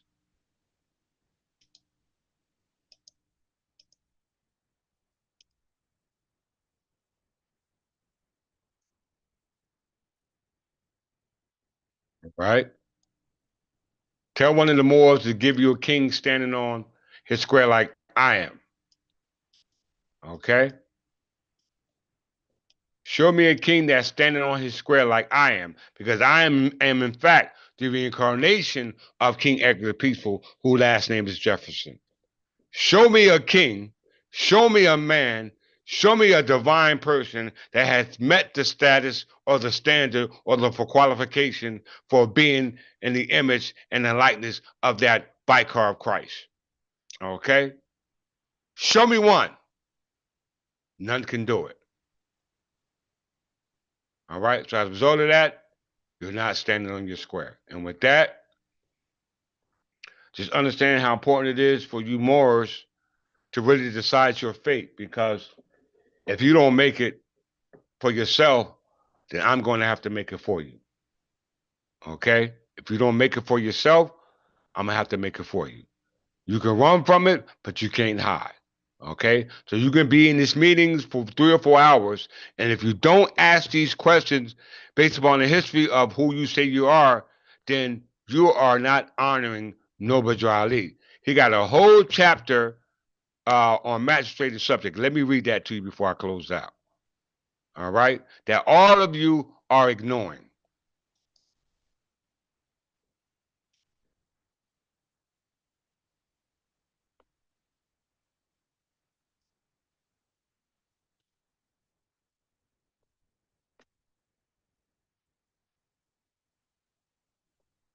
Pose this question at the celebration about chapter 9. Somebody posed this question and they will not deal with it. Why? Because none of them have met that status.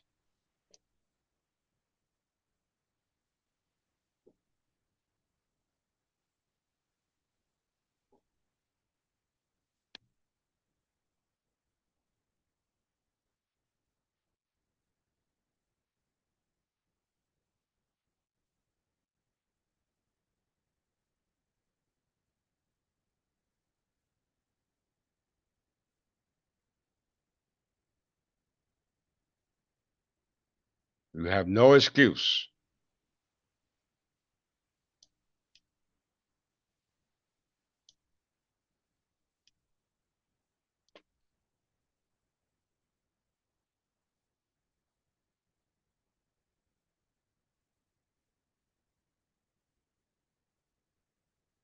This is the end of the time of the fulfilling of the prophecy.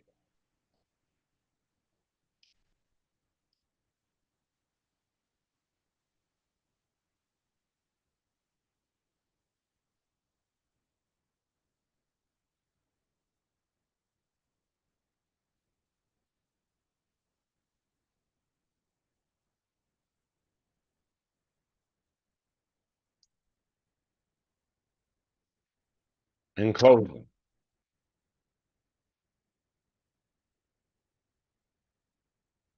this chapter needs to be examined by you Moors, as well as you, Brother Jeffrey Billings L. Okay? You need to really examine this chapter if you're the favorite of heaven. Archbishop, once this lesson is done, please make a acceptable thumbnail for this lesson.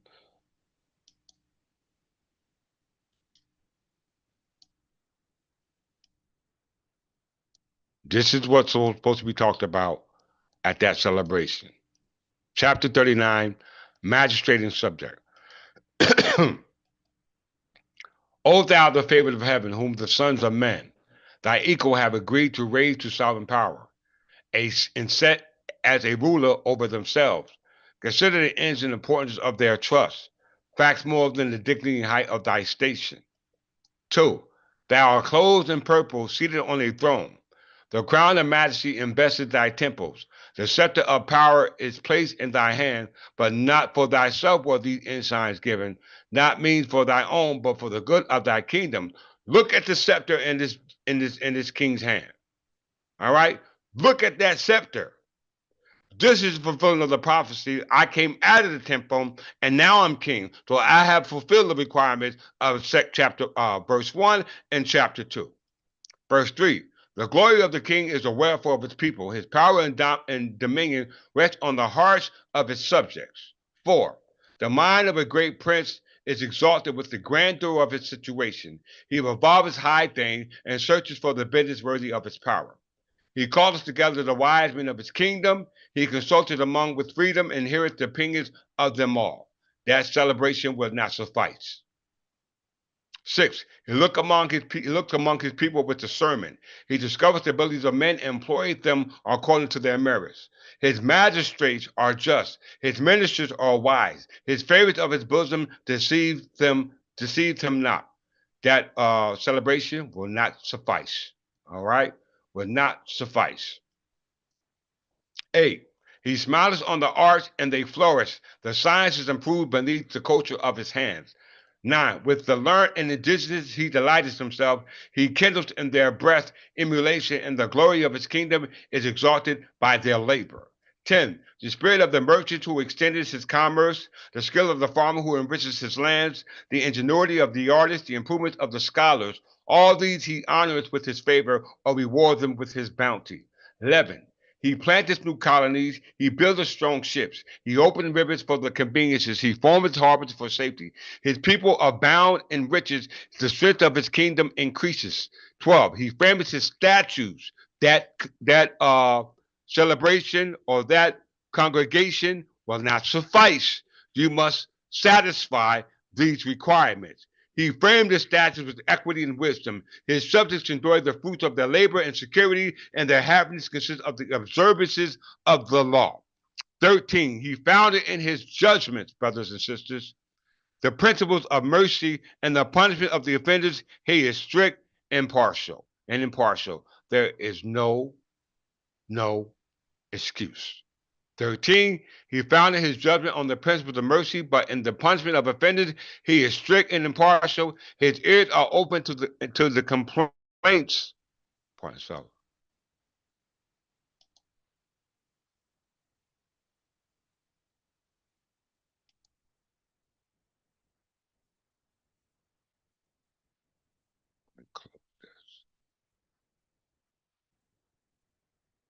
His, his ears are open to the complaints of his subjects. He restrains the hands of their oppressor, and he delivers them from their tyranny. How can you deliver a subject if there's not a king? This chapter is talking about a king having an open ear to hear the complaints of his subjects, for which he's able to deliver them from by way of what we call petition. But you need a king. His people therefore look up to him as a father, i.e., Prince Patriarch, father of the nation. With reverence and love, they consider him as a guardian of all that they enjoy. Okay? Their affection unto him begetteth in his breast of love of the public. The security of their happiness is the object of his care. No murmurs against him arises in their hearts. The machination of his enemies endanger not the state. His subjects are faithful, they're firm in his cause, they stand in his defense as a wall of brass. Separation of church and state. If you're for the state or you're for the church, you have an obligation. The army of a tyrant flies before them as chaff before the wind. Security and peace bless the dwelling of his people, and the glory encircles his throne forever. Okay? Encircles the throne forever. So as you can see,